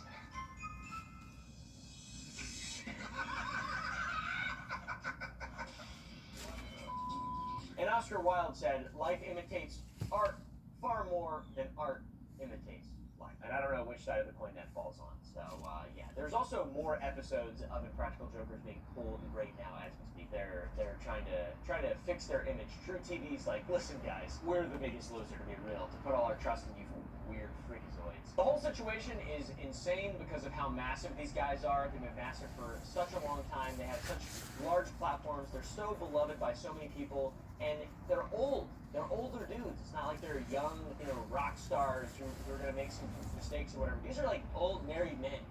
And since they've been famous, they've been pretty old. So, just, no one's going to be arrested from this, but it's just like, what the come on. And on top of all that, Joe's voluntary entry to an inpatient treatment center is the absolute most conclusive evidence that something happened with him. And there's a lot of suspicion going on surrounding the claims against Murray due to them coming from anonymous individuals, which there always is. You have to take it with a grain of salt if something is from an anonymous source, because they don't have to get shit on. But when they're not anonymous, like Juicy B, they get shit all over. So, might as well just stay anonymous at this point. The evidence is strong enough, with or without a name.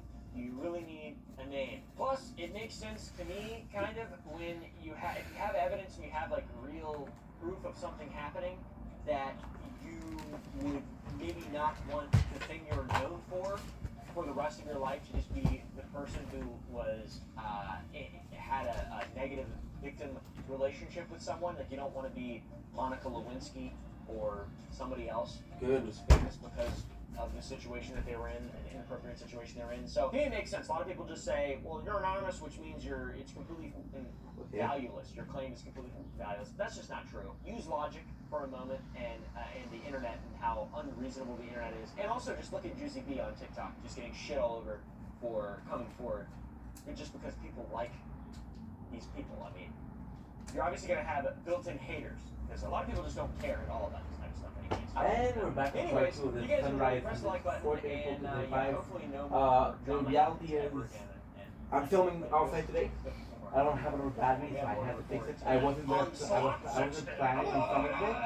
Usually we go to sleep, but the weather's beautiful. Let's enjoy it. Videos, not really. It's just me saying more.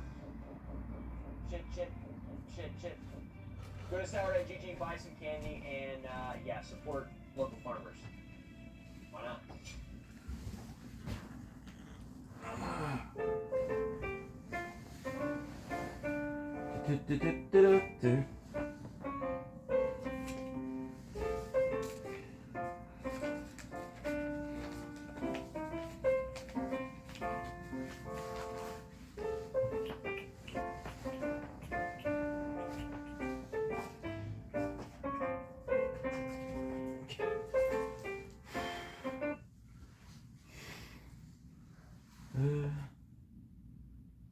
No.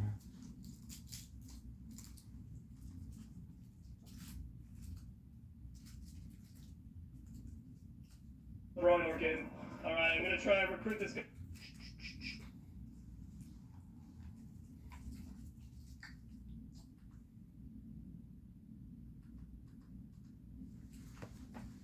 So over the last year, Jojo Siwa has been one of the most criticised individuals on the internet, and recently that has been proven once more after Jojo has faced a large amount of criticism surrounding the whole concept of Jojo Siwa going on tour and having very, very expensive ticket prices. Jojo Siwa accused of scamming her fans? You're not charging, only... VIP tour. You're not just working for free unpaid labor, you are paying to have the privilege of working for free for JoJo. Now yes, a lot has been said about JoJo's Bizarre New Adventure, and the main question being that came from all of this was how would you spend $900? No, I'm not here to give you $900, you've got to go and earn that yourself, my friend. But if you did get that money, how would you spend it? Would you spend it on something productive, an activity, a new games console, a holiday? Because yes, money can be used for a multitude of wonderful and...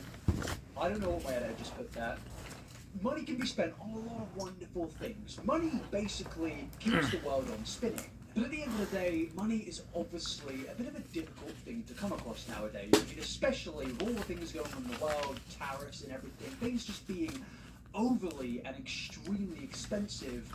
Money is a far more precious thing than it was 10 or 20 or even last week. You've got to go to work for hours and hours and hours to earn that, well, hard-earned money.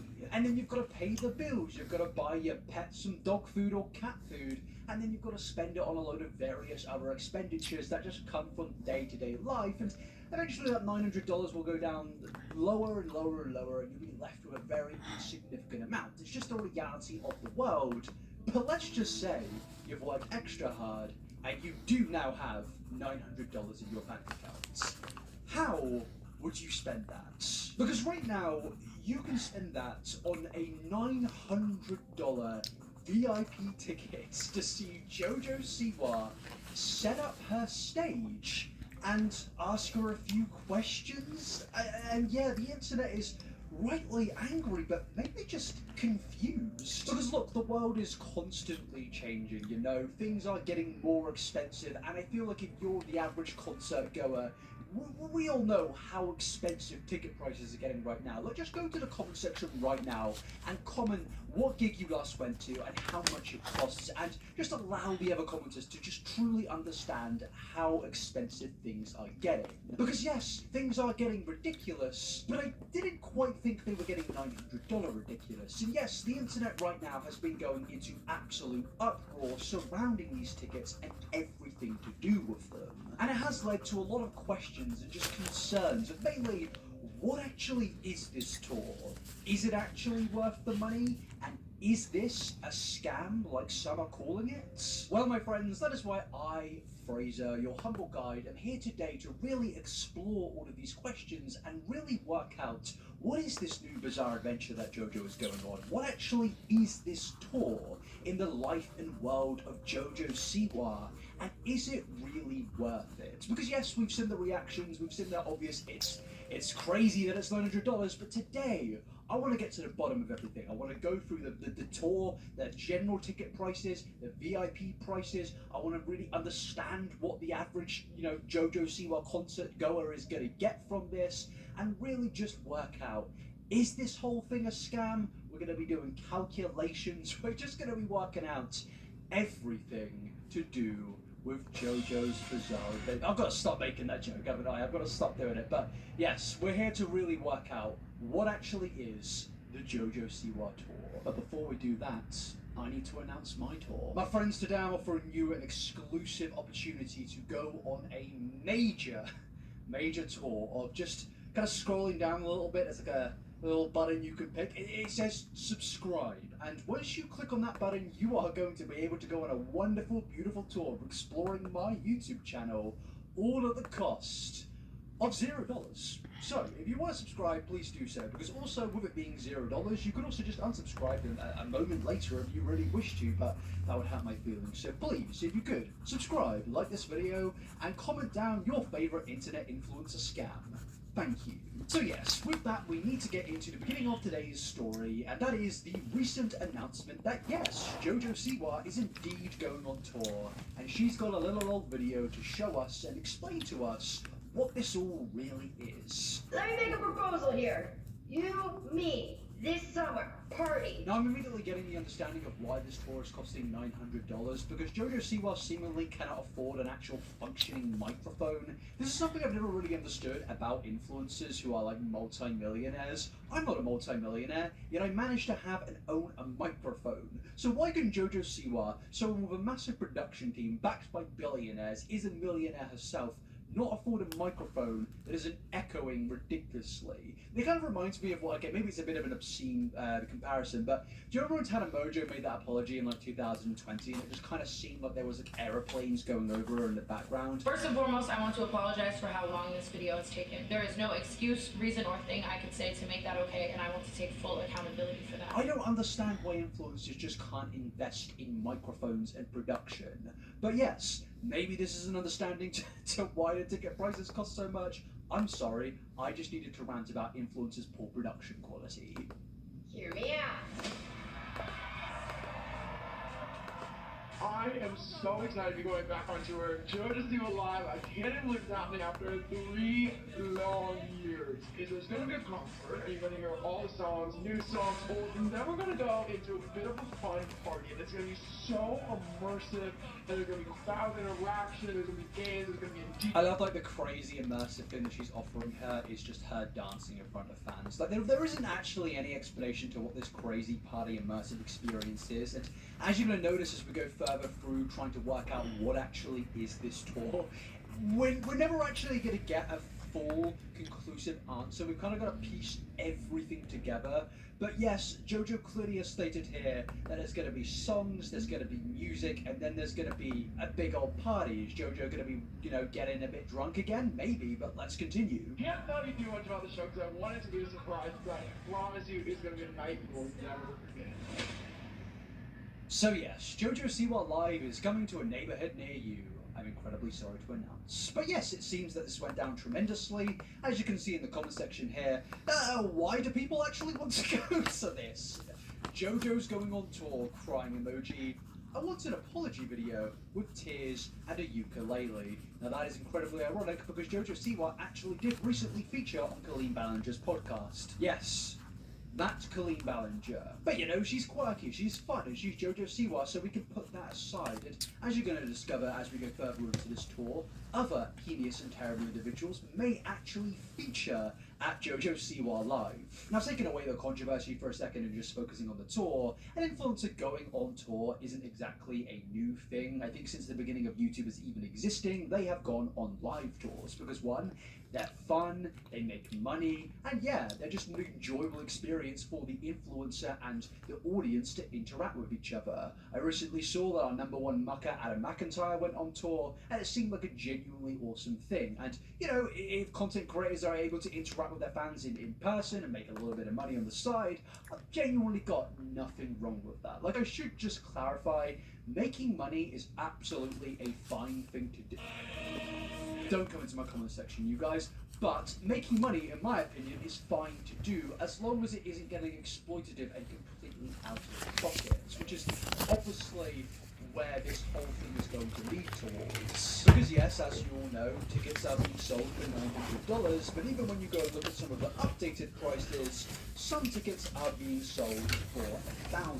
There you go. Now, outright, this is ridiculous Beautiful. for a whole bunch of Ruby, very obvious reasons. Can we get something to drink and I'm there? Influences at this point in time, such as, well, it's $900 to $1,000. What could you possibly be offering in like a 3-hour show that could warrant $1,000? We're gonna get through some of the things that $1,000 could buy very soon, but also I think a key thing to take about these ticket prices is the exploitative nature of them, because obviously only a few people can afford these ticket prices. The richest or other influencers. These are going to be very desirable tickets that only the highest of the wealthiest can afford, and the people who don't have as much money cannot afford to get them. Now, I know some people will say, well, that's just the world we live in. And hey, yeah, it is, but it doesn't mean that we necessarily need to agree with it. Because what these tickets offer is a very different experience to the regular tickets, and it's a shame that only rich people can get those tickets. It's not like they're in a price category of where you pay a little bit extra, you know, you work a little bit hard. Chez Home Depot, on est là pour vous donner un coup de main. Alors, quels que soient vos projets cette saison, faites-les passer de à faire à fait. Home Depot, c'est beau.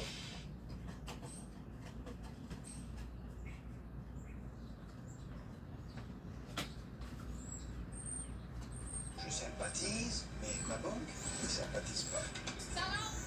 Samuel, dis-moi. Moi non plus, j'ai pas envie de vider sa chambre pour la louer. Son nom sur sa bête. C'est libre à partir de quand? C'est libre demain.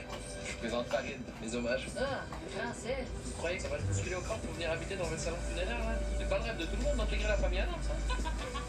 Ok, là, je commence à m'attacher. Je sais que j'ai pas connu ça, mais chialer, c'est comme bailler, les amis. C'est contagieux.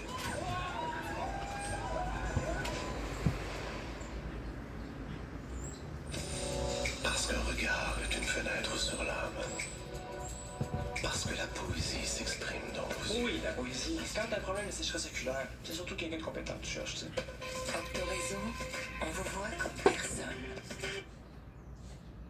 It's like, no, the regular ticket prices are so far away from these VIP ticket prices. And in a world of where ticket prices are just constantly going up and becoming less and less accessible to people that don't have that much money, I think it genuinely is just sad that that is continuing here to a monumental level. And obviously this isn't a JoJo Siwa exclusive issue, but sadly this is just yet again another example of this issue appearing in the industry, but at this point it's just a monumental example of that. I know I'm somebody that is very critical of JoJo.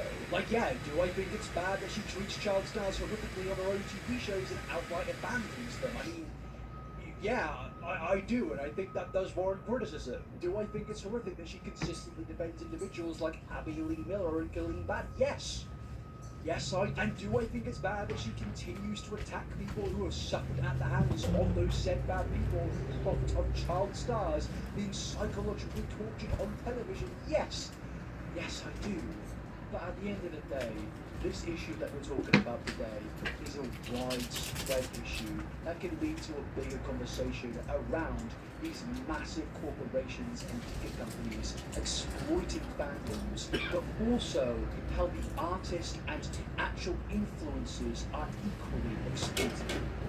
They work with these ticket companies, they agree to these prices. It's not just a big corporation thing, it's also your favorite influencers and your favorite artists being okay and complicit with these horrific prices that outright exploit their fans. But aside from my gripes with the music industry and how overly exploited it is, I think it's time we actually work out, well, what actually is the JoJo Siwa experience, because I've been seeing a lot of, talk about the prices, but, I've not really heard what actually is this. We've seen JoJo give a brief explanation, but I think where we'll get a better explanation and more in-depth understanding of what you're possibly paying $900 for is is the JoJo Siwa Tour website. So yes, opening up this website, it gives you a big old image that states all of the locations that JoJo is coming to scare. The tour starts off with a full tour of Texas and then just one outing in Florida. Honestly, I kind of understand that. And I'm not referencing just her Disney tour here, I just kind of understand only wanting to go to Florida once. But yeah, as you can see, the tour is absolutely gigantic. It seems that JoJo is really going all out in this big US tour. And I am going to be fair here and say that I understand that these tours cost a lot of money to run and they take a lot of energy to participate in and just in general make sure they run smoothly. So I can understand why there would be, you know, slightly expensive ticket prices, especially in a more expensive, inflated world. I can understand that. And I should just say that, you know, I do have a bit of respect for JoJo for actually being able to take on a tour at this size. It's going to take a lot of her mental and physical energy, and I can respect that. And I think I should be fair in stating that, yes, obviously, I do actually think that this tour will be a fan of JoJo Siwa.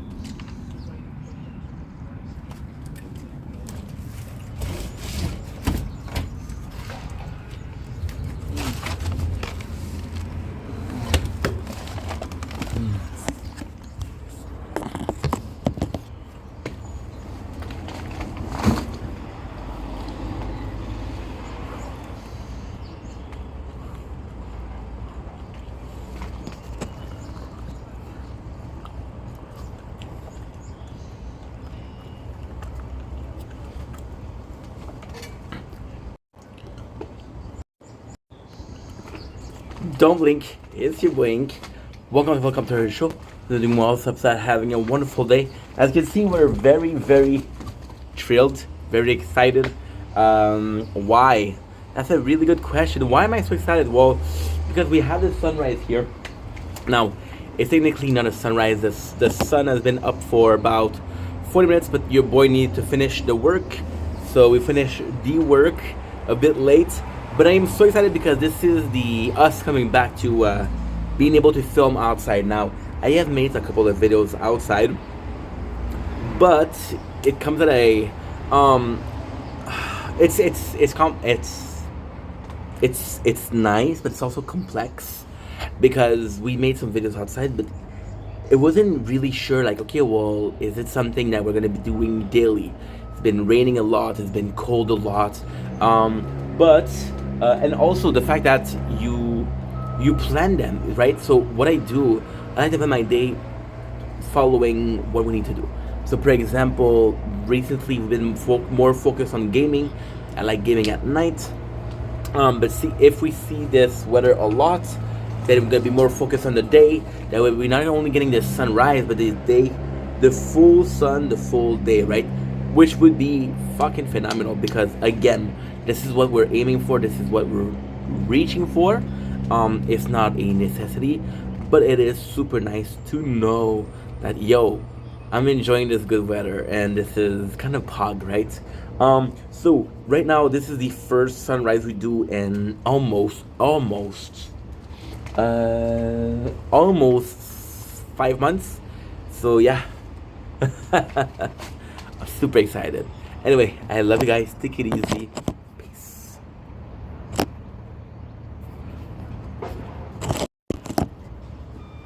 Don't blink, it's your boy Ink.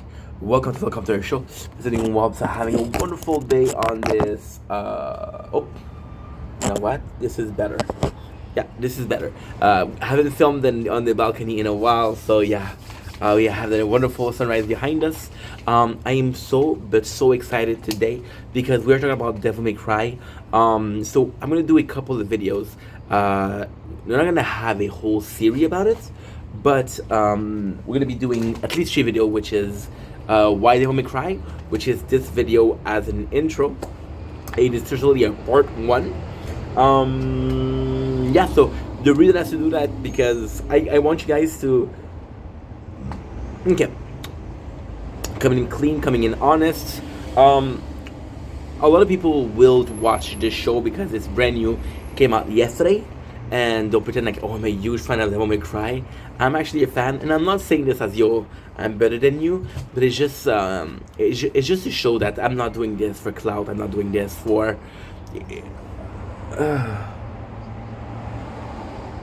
I saw some reviews already, and people have been quite critical of it.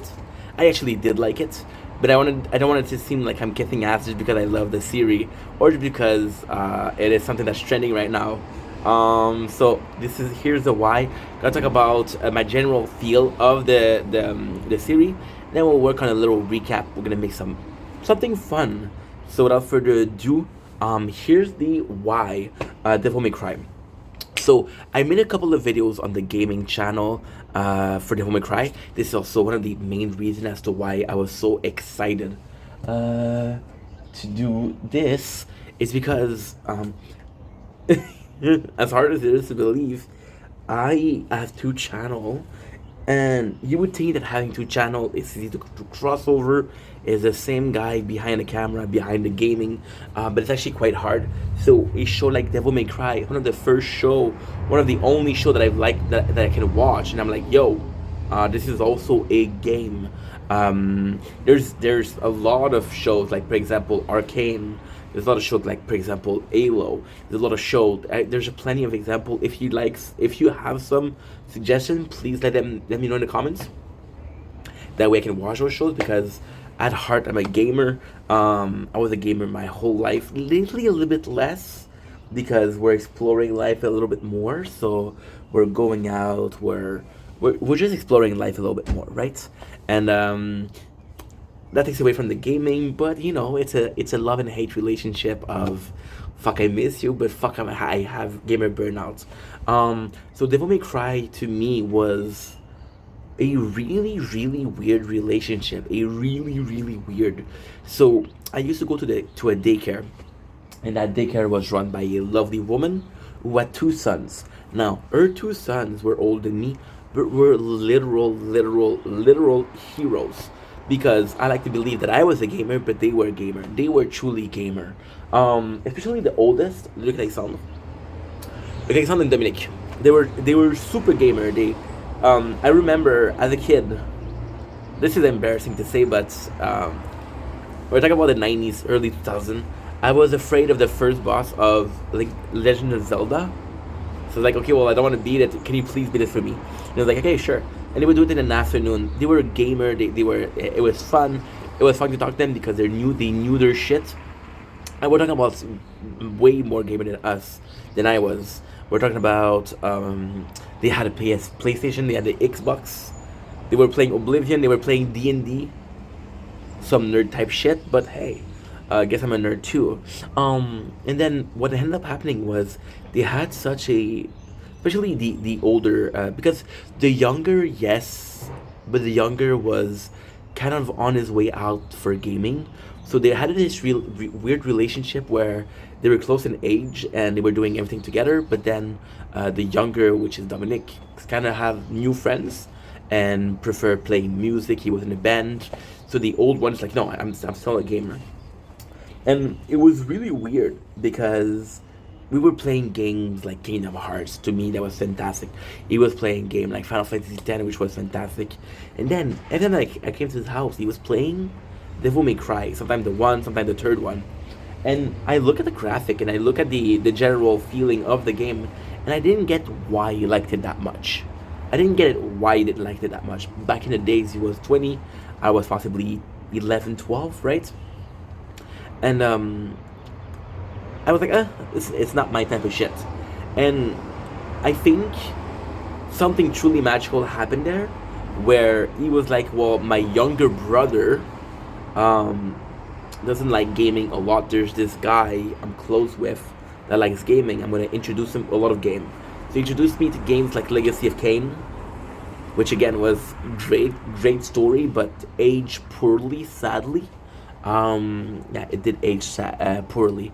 But that being said, Devil May Cry was one of them. And I remember him showing me the game and me not being convinced, and like, yo, I'm gonna convince you. And him putting the opening scene for Devil May Cry 3. But not really a fan of it.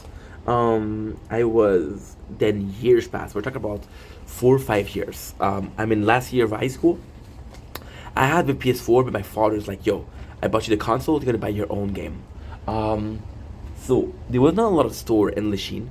There's still not a lot of store in Lachine. If there's one, I would be very surprised, that sells game. But there was a store called The Source. The Source, which was the electronic store. And that The Source store was selling games, and they didn't have a lot of choice. I think there was like 10, 20 games at a time. And I was always looking, and one time I saw the Devil May Cry 4. And I was like, oh, I didn't really like Devil May Cry, but I'm really craving, I'm really in need, I'm desperate for games. So I go in, and I buy the Devil May Cry 4, and I put it in, and I don't know why, but I completely fell in love with the game.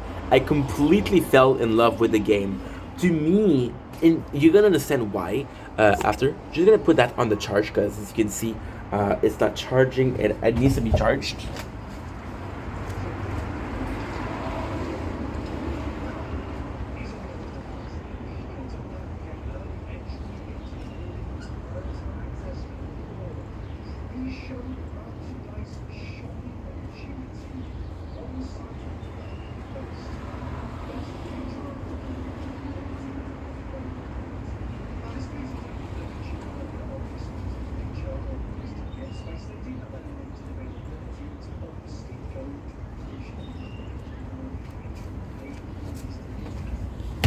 The reason why I loved Devil May Cry 4 so much is it's so weird. Yes, it is a great game. I love Nero. I think the game in itself, the narrative, is great. But there was always something about this game that really brought me back, and I didn't know what it was. So I kept on playing it, and again, I'm telling you, we didn't have a lot of games. So the narrative was great. The story, I fucking loved Kairi, fucking loved the Sanctuary, the fact that Dante was supposed to be the villain, but it wasn't a villain. And to me, it was so freaking nice, because as the first game, the 4, because I knew of Dante, but I didn't know a lot of him. I didn't know a lot about him. So him being presented as a villain, okay, well, it kind of makes sense, right? So I'm playing this game, and I finished this game. I'm like, you know what? I'm really enjoying this. It's kind of hard. So then I realized that my first game, I was rushing. I was having a hard time. So we did another playthrough, because again, I didn't have a lot of games, and I wanted to get a better score. And then we tried a hard difficulty. Safe to say, we finished the game 4 or 5 times in a row. Now, the best thing about my PS4 era, the beginning of that PS4 era, was at my father's house. I didn't have a lot of games, so the only thing that I had to do with those games was trying to get the trophies. The Devil May Cry trophy were hard to get, but it was also a game where I truly understood the charm of it, but I didn't understand the charm to the utmost point. I was still young. I was 17, 18. We're talking about 2010, 2011. So I played the game, right? And then I leave my father's house. We go to the apartment. I'm playing PlayStation. I'm looking for games to buy, and I remember how much I loved Devil May Cry 4. My PS3. I'm so sorry. I talk about my PS4. My PS3 era, 2011. No, 2020. I'm so sorry. I'm a bit tired, to be honest. We had a rough day. Well, a good day, but a rough day in the sense that we was very busy. So I go in, and I'm looking for a game to buy. Then I see the Devil May Cry trilogy. I'm like, oh, I fucking loved the 4th one. I'm gonna buy the trilogy. So what's happening is I'm buying games and games and games and games and games, and the trilogy stays unopened. I don't open it because then I don't really care, but it's a case of I know I have it, so it's good. It's not gonna run away. So then we start work. Now I'm working in a place where there's a lot of people that don't speak my language, and they speak together with the same language. I'm like, okay, well, I'm not being put aside, but I'm not being super included, right? So if I want to ask, hey, can you translate for me? They'll translate, but not in the sense of I'll be included, right? So I started listening to songs. I started listening to podcasts, and then we started listening to movies. Now with the movies, what was really really really cool was I remember when I came into the apartment, I didn't have any Wi-Fi, I didn't have any cable. So what I would do, I would go on YouTube, download movie from YouTube, and I would download like full movie cutscenes. So the whole game, the whole cutscene of the game. And one of those that I really enjoyed was the DMC reboot. I really really enjoyed that. So I'm playing the game, and fun fact is, very fun fact is, I began streaming, and streaming for me was cool, but streaming for me was also so interesting because I wasn't gaming that much. I was gaming 4 or 5 hours per day, and then I was back to gaming a great actually 5 or 6 hours a day, and I was working. So then I was looking for games, and then as this is the very beginning of my channel, the very beginning of my content creation dream. So I think about it, and I'm looking at game that I have, and I'm looking for game that do not take a long time to beat. That way I have complete playthrough already, and I have 6, 7, 8, 9. The first month I had 11 complete playthrough. 3 of them were Devil May Cry. So then you start a game, and I was like, okay, well the first one is like an hour and a half. The second one is like 3 hours. The fourth one, the third one, sorry. The third one is a bit longer. We're talking about 6, 7 hours, but still very doable. Now I start playing them, and at that time I'm 28, 29, and that's when I realized how good these games are.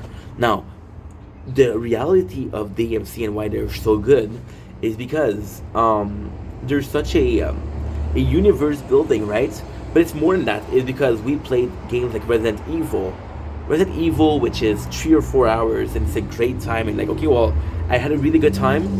I'm gonna put this game aside, and I'm gonna be playing it again. Versus a game like, for example, I don't know, a RPG, which we're more used to, that take 40, 50 hours to finish, which is great. But there's time where you want to start a game and finish a game in the same day, right? So I played DMC, the first one. I'm like, okay, well, the story is really good. And the weird thing that happened in DMC 1 is I'm very reminiscent of the DMC 4. There's a very similar feeling to it, and I fucking love the first one. I played the second one, and it was a piece of dog shit. I really didn't like it. I really didn't like the game. But there was always, in those 2 games, there was always a saving matter. And that was Dante. The fact that he was cocky. See, I grew up in the 90s, so for me, Spider-Man was huge. And Spider-Man, the reason why I liked Spider-Man a lot was because he was cocky. Dante was also cocky. Dante was like, you stink, or try again. And he wasn't very heroic. And I was like, holy shit, this is so fucking cool, right? So then, where was I going with that? I need a little bit of a coffee.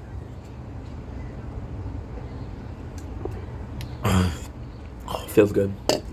So then what happened is, I played the second one, and I played the first one. And the first one I love. The second one I hit it so badly, I'm like, fuck this game.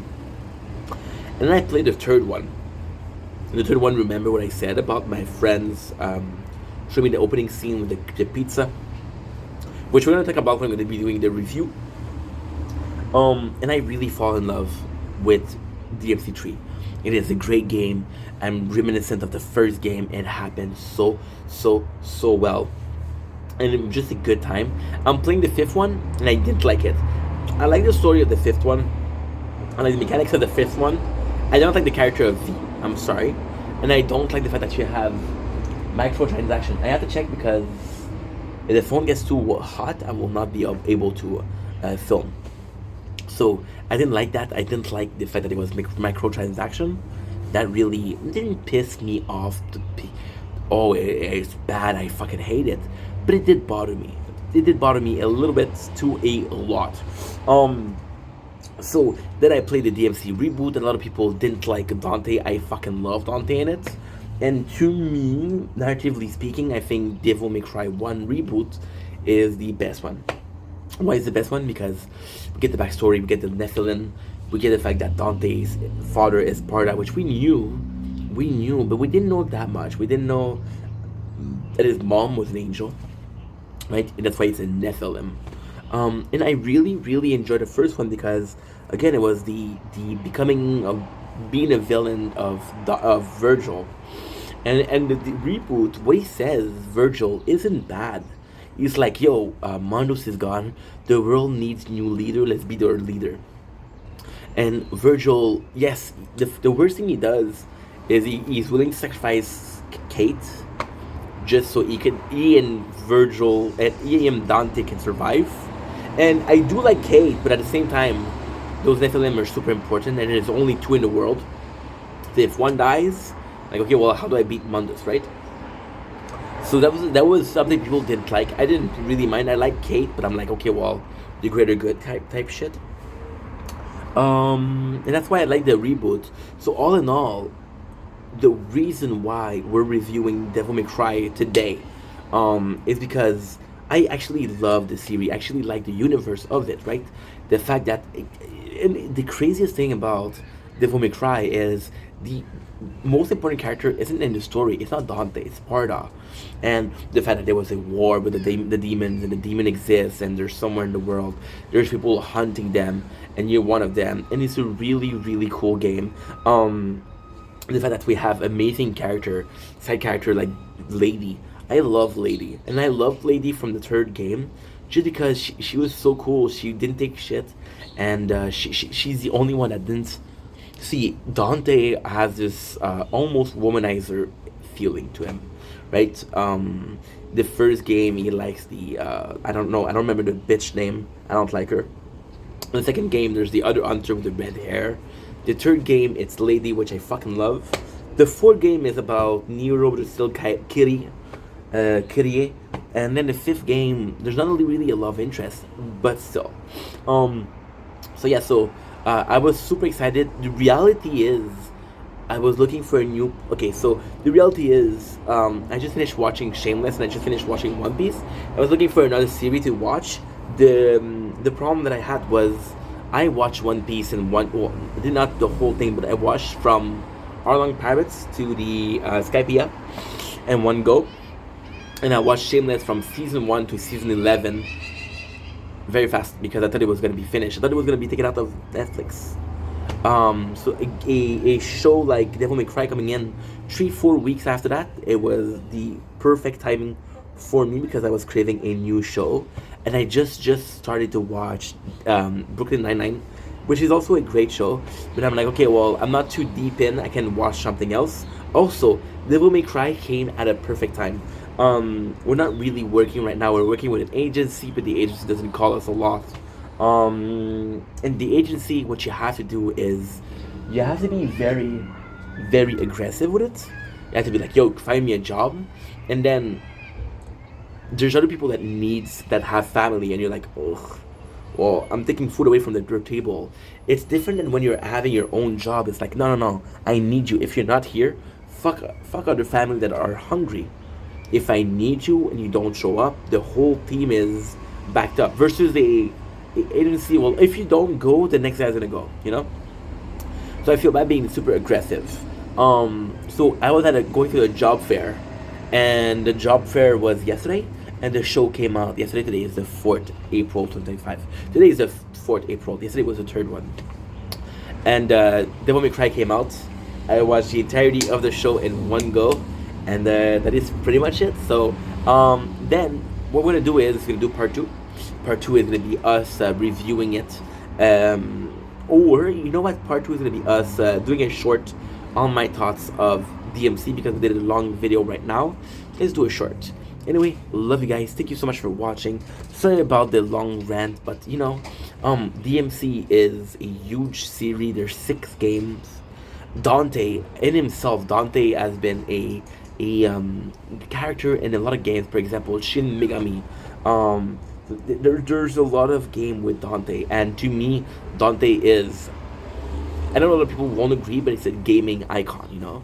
It's a character that people care about, it's a character that people know, and they love or hate, whatever you want to call it, but there's a relationship there, you know.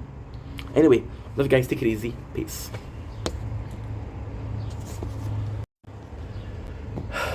Okay.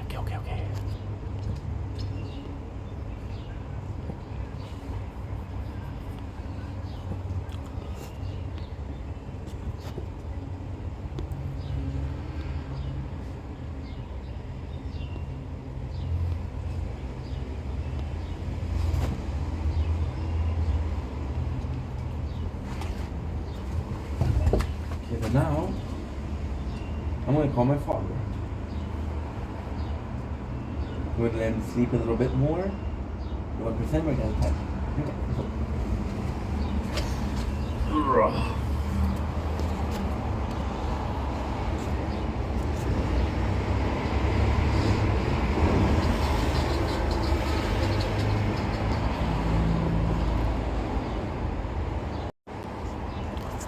Don't blink, it's your blink. Welcome to our show. Continuing on, having a wonderful day on this 4th April 2025. Today we're doing a short, we're doing a small video. My general thought on the DMC series, the season 1 that we finished watching yesterday, that was released yesterday. We just did a reason why DMC, and we're gonna be doing a recap. But I wanted to come in with the general thoughts. To me, it was a really good show. I really like it. I know people didn't like it. But the Devil May Cry fandom is hard to please. They didn't like the reboot. I actually really enjoyed it. Dante felt like Dante. Dante felt like a badass. Dante felt like he was funny. Really, really, really enjoyed the show. But more so than that, Devil May Cry is a game that dates from all the way back to, I'm not sure, I think PS1. So we're talking about the 90s, early 2000s. The fact that in the show there's songs like Keep Rolling. From the Biscuit, there's some Papa Roach, This Is My Last Resort. There's also this song from Evanescence, which is really, really good. And finally, there's Butterfly. You're my butterfly, baby. Come, my lady. You're my butterfly, which is a really good song. The fact that there's characters that we love and care about. I was just realizing, I just did a video why we like DMC, and I just realized how big the universe of DMC is. The fact that we have bosses, the fact that we have Devil Hunter is actually really cool because it is a game that people care about. The story in itself is great. I did like the fact that it was Alice in Wonderland because, again, there's some similarities. I can understand where they went with that. The fighting scene were really cool. The story in itself was really cool. The fact that we had Lady and Dante, I really enjoyed that. The fact that we also have Enzo. Enzo, I didn't think I was gonna like him, but I did like him. And finally, the most important thing, the only problem that I had with the series was the ending. The ending felt very, very anticlimactic. So the ending felt anticlimactic because we're seeing the second season and we're seeing what's going on, and we're seeing, okay, well, guess what? This is gonna happen, but you're gonna know about it, but you're not gonna see it, right? So that was a bit of a bother, but the show was really nice. I do like the villain. I think the story, weirdly speaking, the villain is really well made. But weirdly speaking, my favorite episode of the series was one where they didn't talk. The musical. I really enjoyed that episode. It was so telling. So great show. Really recommend it. It's 8 episodes of 20 minutes, so 4 hours or 2 hours and 40 minutes. Did I succeed or no? I have to check. I think I went too fast. I think I went too far. Shit.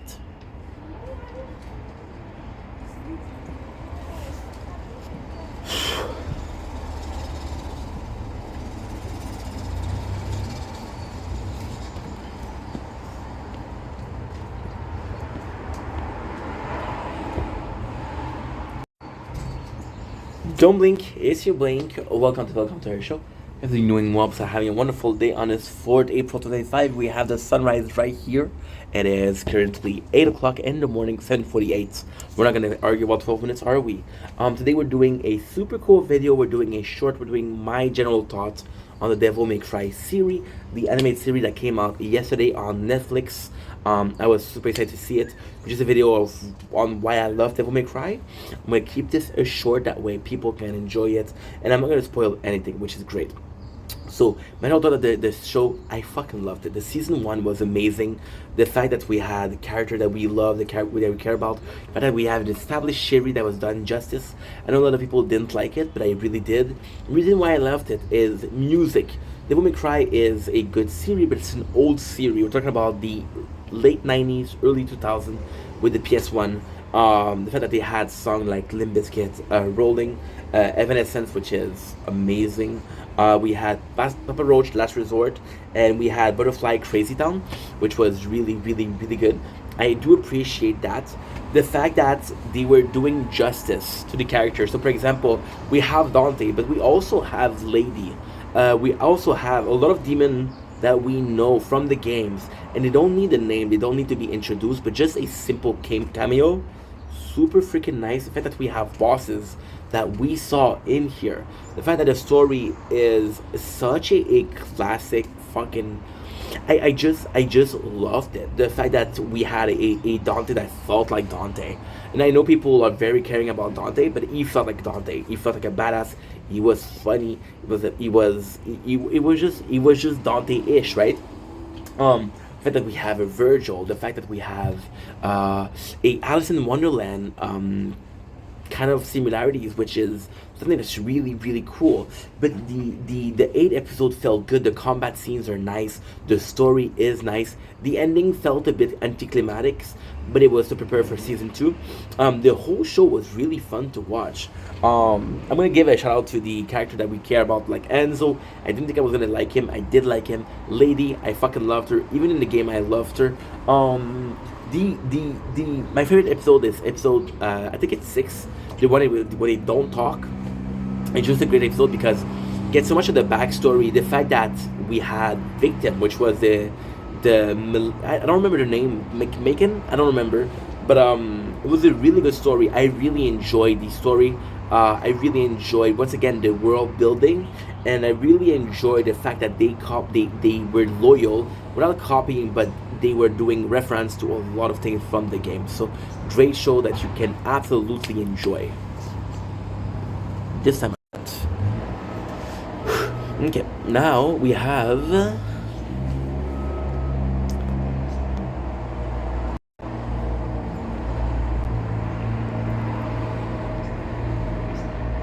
again with the 3 minutes.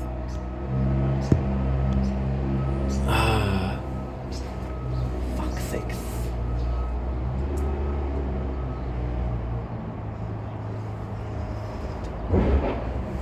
Okay, last one.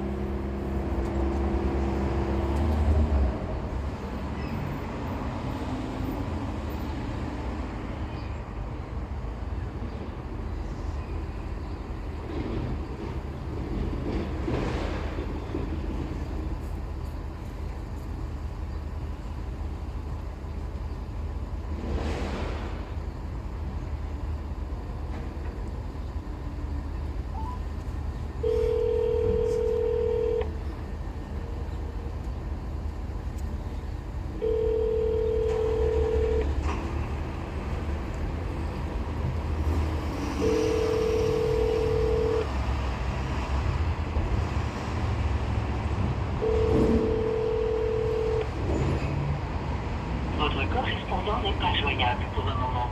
Veuillez laisser un...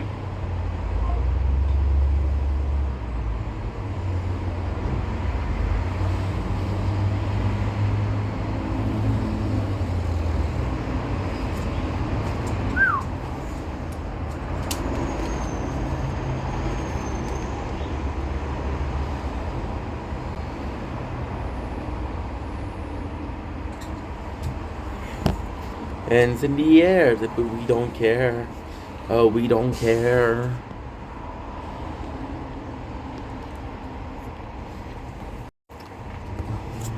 Don't blink, it's your blink. Welcome to our show. We're doing well on this 4th April 2025. We're super tired, we're about to go sleep soon. We have a nice sunrise over here. But I wanted to do a last video because, again, Super excited. We just finished watching the Devil May Cry first season that came out yesterday. The show came in at a perfect time. I had to go to the job fair tomorrow, but it was yesterday. Sorry, I'm tired. Let me have some coffee. Wow. Yesterday we had a job fair, and I wanted to go to that job fair because I'm looking for work. I have a job with the agency, but they don't call me a lot, so it was a perfect thing. We watched the whole thing yesterday. So right away we did a general thought of the show, which was great. We did a why did I love DMC, my experience with DMC. So I'm gonna do like a quick recap. So I'm gonna be talking about the 8 episodes. There's gonna be spoiler. There's gonna be a general experience. This is my personal thoughts and feelings with the freaking show. It was such a good show. I have to say, before we even start, I really enjoyed the show. What a beautiful show. Wow. So before we even start, I of course have a little thing called notes. So we have 1 page, right? And we have 2 page. So you're gonna see me reading notes. The reality is, what I like to do, I like to watch a couple of episodes. Then I like to do a recap. However, what happened here was I couldn't do it because I was on the bus going to, once again, the job fair. So I was going there and I was like, holy shit. I can't take notes, right? So I was like, okay, well, why am I talking about this? Because I'm tired and I don't know what I'm doing. So you're gonna see me reading. Don't worry, it's my own handwriting. I didn't copy anyone. I know people are gonna see people taking notes and say, you copied this, you copied that. No, I'm not. Thanks for asking. So I love the intro of the show, Devil May Cry. Once again, strongly recommend seeing the Why We Like That series, because this is not a show. Like, I'll be completely honest, Devil May Cry, I was really craving it, because first of all, we can put it on the 2 channel, the gaming channel and the normal channel, but there's more than that. There's also the factor that I have no clue what League of Legends lore is. I'm gonna be completely honest. I have no clue what is the lore on the Halo series. It's gonna be honest. I do know the lore of Devil May Cry, but this is my first show that I really know what I'm talking about, that I really enjoy, and I'm able to watch it, to understand what's going on, and also to put it on both channels, the gaming and the normal one. So I'm super excited. I was really hyped, which possibly is why I enjoyed it so much, right? Because I did have a craving for it. So the first scene that we have, I love, that is we're seeing the villain.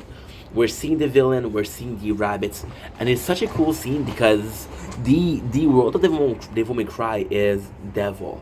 There's devil. They don't have the same appearance. So a bunny that is a devil makes sense. Now, there is a reference to Alice in Wonderworld. Alice in Wonderland. Wonderworld, I don't know. Alice Pays des Merveilles. We call it like that in French. I'm French too. So then we had that with the bunny. It was super cool. I did enjoy that. The scene of how much he was a badass, but also how cultivated he was. It wasn't just a brute. I think personally speaking, my experience with villain changed with characters like Joker or like Aizen from Bleach. That would really change me for the villain. Madara. I want a villain that's smart. I just don't want a villain that's like, oh, fuck that. I just want to be a bad guy. I want cash. I want world dominion. No, I'm broken. Here's why. Here's my fix. The bunny was that. What I really enjoy is the first scene is the bunny. The second scene, we're introducing Dante. So we have the two. We have the antagonist. We have the protagonist. We're seeing them fight. So it's super cool. I love the intro of the bunny, but I have to say, the intro for Dante was right away so freaking good. We also gonna give a shout out. Now, I did watch the entire series, so my recap is gonna be a bit different. We'll be talking about episode 1, episode 5, episode 7. The soundtrack of the show was really good. Things like freaking Papa Roach, Limp Bizkit. Again, we're reminiscent of those years, which is the years where Devil May Cry 1 came out. Am I recording? I am recording. Genial. That's awesome. Blossom.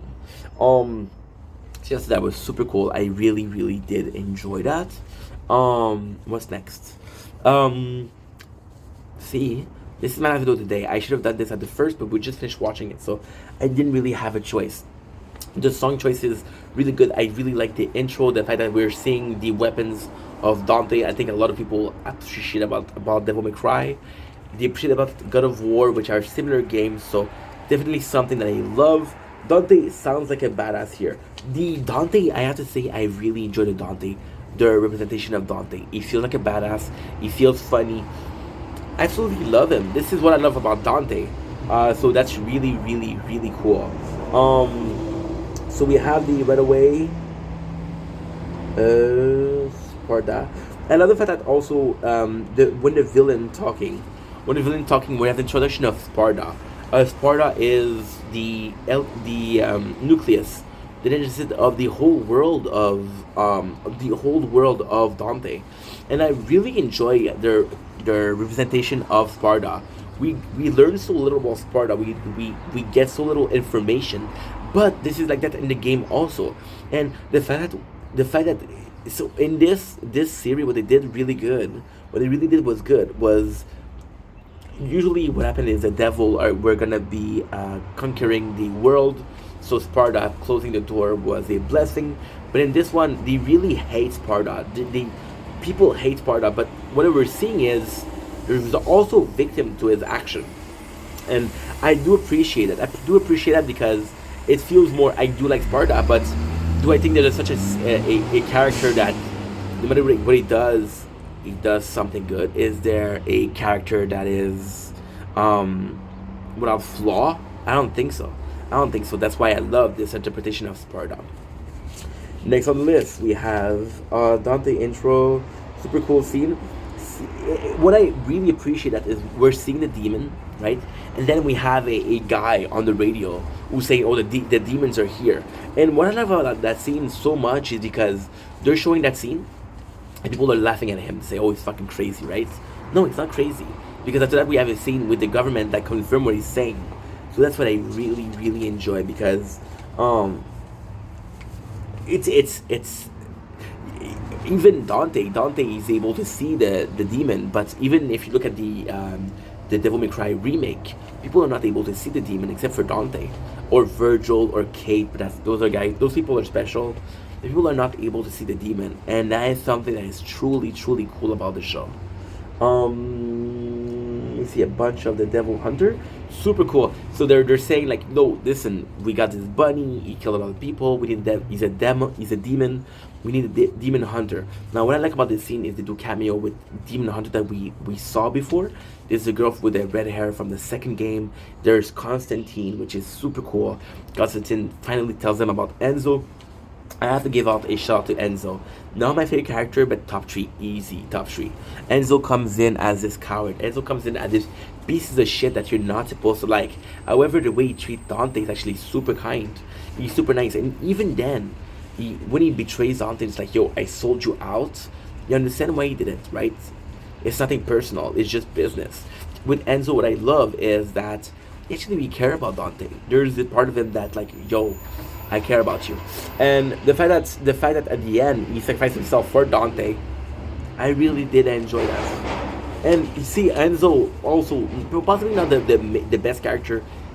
There's possibly not a better character development. There's still a case of at the end he did the right thing, right? I don't care what you did in your life. I'm sorry to say, I don't care if you're a bad person. I don't care if you did some horrible shit. One day you're gonna die. And the final judgment isn't, oh, was I a good person or not? At the end, was I able to redeem myself? At the end, did I make people life better by being around them? And if you achieve that, in my mind, you're a good person, right? A bunch of the Devil Hunter.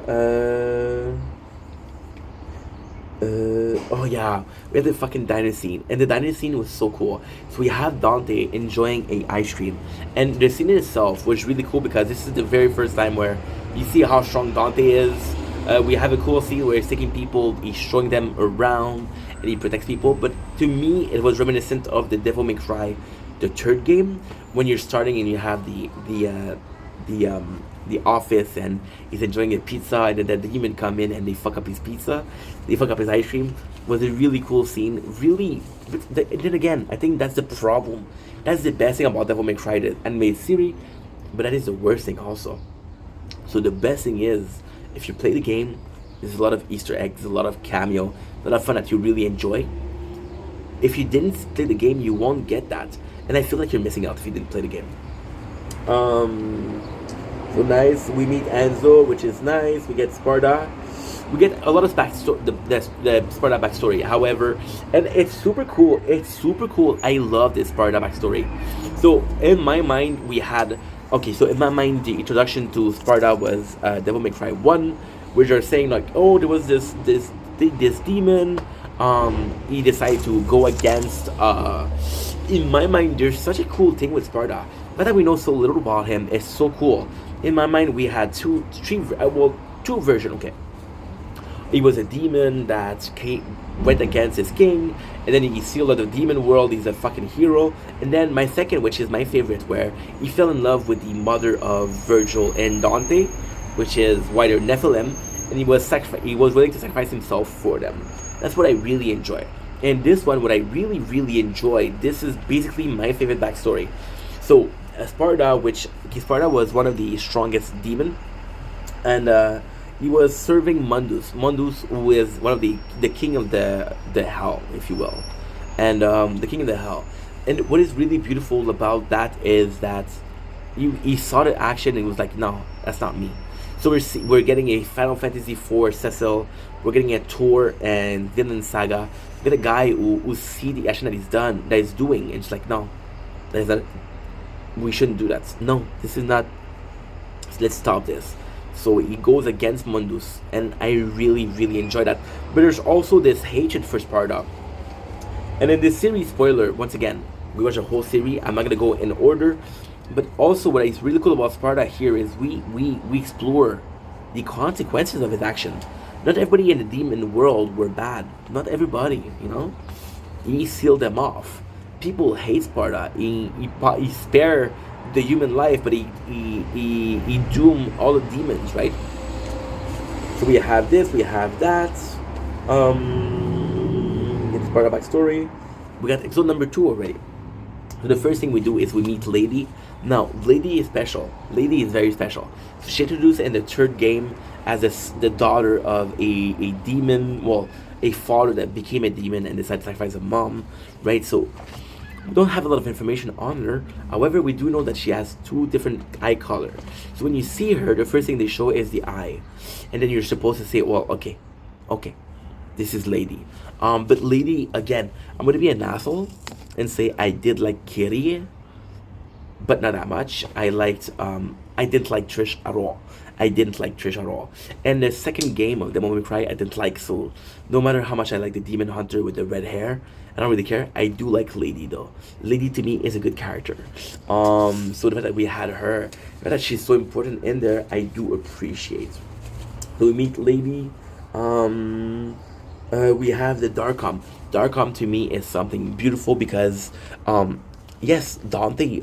I don't like stories where the main character is the only person that is able to save the world. Like, for example, we're also playing DC Dark Legion, and the problem in DC Dark Legion is, oh, we need Superman. If you didn't have Superman, what would you do? And it doesn't feel, and I know there's characters like Batman and Green Lantern, but a lot of the time it feels like it's Superman that saved the day, which I don't like. I want multiple people to be able to save the day. So Darkom being there, it's cool. Now the Darkom is good. The Darkom is really good actually, because we get the Lady squad. The problem is they eventually get killed, and the Darkom didn't really serve a purpose. So the Darkom, what I don't like about the Darkom, I like the fact that they exist, but I don't like how they're used. For example, they're used to genocide. They're pawns. I'm going to talk about it, but there's a moment where it's really sad. You're supposed to be angry at that moment, This is Darkom. And we are introduced to a team that is really cool, that is really, really nice, and you like those people. But then they're killed in episode 5 out of 8. So like, why am I getting attached to people? And it did feel a little bit like Attack on Titan, where you're creating characters that we care about just to kill them off, which is a bit weird. Again, narratively speaking, I think it's kind of cool because we get attached to this character and then we lose them. But in the long run, it didn't serve a purpose. It didn't serve the purpose that I wanted to serve, right? I wanted to serve as, okay, well, this is going to be the people that are going to help Dante. Because Dante, yes, he is a Nephilim. Yes, he's super strong. But if you look at it, if you truly look at it, in the first game, he had the help of Trish. In the second game, he had the help of the Demon Hunter.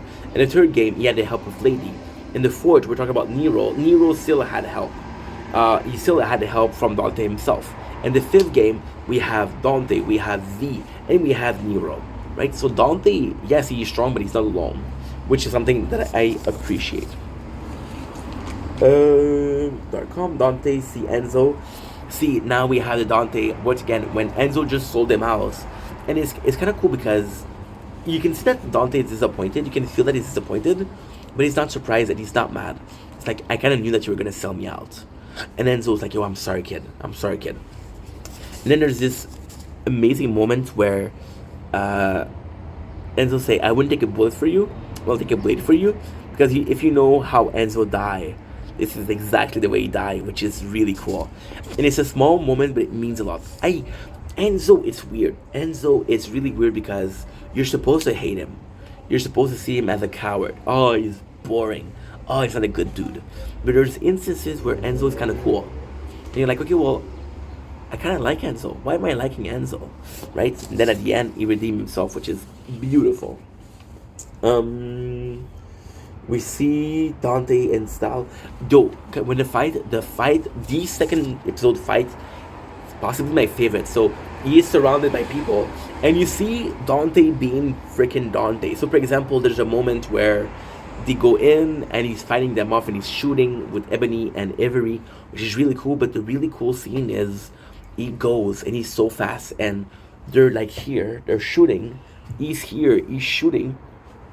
He's able to go there and say, hey, who are we shooting at? And it's such a cool moment because it's so Dante-ish. And what I really enjoy is how important this moment is. Because this is where we see the true version. And I like the fact that they start from zero. Dante is just a dude who is super strong. You think he has superpower. So they shoot him and they really hurt him. One of them has a shotgun and he shoot his belly. And you think, okay, that's it. But he heals, and he heals. And then that's when Lady tells him, you're a devil. He's like, no, I'm not a devil, I'm a human with superpower. Which is really cool because that's truly the belief of Dante. Dante, we had Lady versus Dante. And it's nice because, once again, you're seeing how strong Lady is. So, Dante just finished. Well, it's complicated because we have the elite squad of Lady, which are the best Darkom soldier, I guess. And then we see them we don't see them versus Dante. So we see Darkom soldier, we don't see the top brass. We're seeing the low ranking. So Dante he destroyed them, but would he have been able to destroy the upper class? We don't know. However, Lady, she's out of his league. She's really strong. She's able to get the amulet, which is, again, super important. The show felt a little bit too much about the amulet though. And I get how important it is, and I get it's basically the whole plot of the third game. Oh, he got the amulet, he was able to open the world. So the amulet in itself, it was, and I'm a little bit jaded or biased because we just finished playing Final Fantasy 12. And the whole game was about weapon. Ammonite, which was a weapon that, it could destroy the world. When they talk about the amulet so much, I'm like, oh, okay, we get it. However, it is a sentimental value to it. And when they talk about the amulet, whenever they speak about it, it's cool. When Dante speak about it, we get some of the backstory from his mom, which we really enjoy. His mom, there's a bit of problem with his mom. So in some games, his mom is a human. In some games, she's an angel. I really like the angel part because that makes them Nephilim. You know, I really do enjoy that. We have Lady versus Dante. We see the third one. We see Lady backstory. Now the crazy cool thing is they have a similar backstory than in the game, but it's not the same thing. So in the game, what happened is her father got possessed, and then he became obsessed with demon, and then he killed his mom. We see the backstory of Lady, and it's so freaking cool. So what happened is they got attacked by a demon, right? And it's so fucking cool because the Lady backstory, we're getting inches of it, and you're wondering why you're getting so much of the backstory, but then you understand how important it is. So what ended up happening is they got attacked by a demon. His father wasn't able to protect them. So it's like, okay, well, I have to fight them. If they're coming, I have to protect my family. So he goes so crazy. He grows obsessed with it. And then he decides that the only way he's going to be able to fight the demon is to become a demon himself. So I really enjoy that. And the backstory in itself is also why Lady hates demons so much, which plays an important role in episode number 7. So we see the backstory, and this one, that's what it is. We have the Doc, and what I love about the Doc, there's a character called the Doc, and he's talking about, it's really cool because he's talking about part of the backstory, but he's talking also about the importance of the amulet, and he's theorizing, but he's actually pretty right. So it's like, okay, well, we don't know what exactly is going on. We don't exactly know what the rabbit plan is. We have the Doc version, and the Doc version is like, okay, well, you're pretty close. It's not perfect, but you're pretty close. So get a general idea of what's going on, and it's like a prologue to the solution or a prologue to the plot, right? So I really enjoy that because I love that. I love when a show tells me, hey, this is important. Is it important? How is it important? When is it going to become important? For example, I'm like, okay, well, this kid was wearing red shoes. Like, okay, well, I don't care. And then, later in the story, there's a bull, and the kid is being chased because he has red shoes. Like, oh, that's why you precise that he had red shoes. I love that. I love the details that it takes to form a story, right? Trying to hurry so I can go to sleep. And also, I'm at 7% battery. Shit. We'll finish on this one, no problem. You see the Lady, the Doc explanation. We have Enzo. Okay. Oh, dude, we have a really cool scene with Enzo and Dante. So they're like the unlikely duo. They both get captured, and Enzo just betrayed him. But then there's moments where Enzo is like, okay, well, I know I betrayed you. I'm sorry, dude. Let me make it up to you. I'll get you out. So it's like, okay, well, he's trying to redeem himself. He's not a bad guy. He is flawed, but he's not a bad guy. So I really did like that. I like the fact that they have I really like the fact that they have a villain, well, not a villain, but they have a character that's, you don't know why Dante trusts him, but then you understand why. And again, I think Dante feels alone, and Enzo feels alone. So I think it's just a relationship or a friendship based on needs. The first thing Enzo says, they ask him, the first thing that he has, he said, where's Dante? It's like, oh, Dante's a good kid, you know? That's the first thing he says. Which I fucking love. Okay. We got the Dark.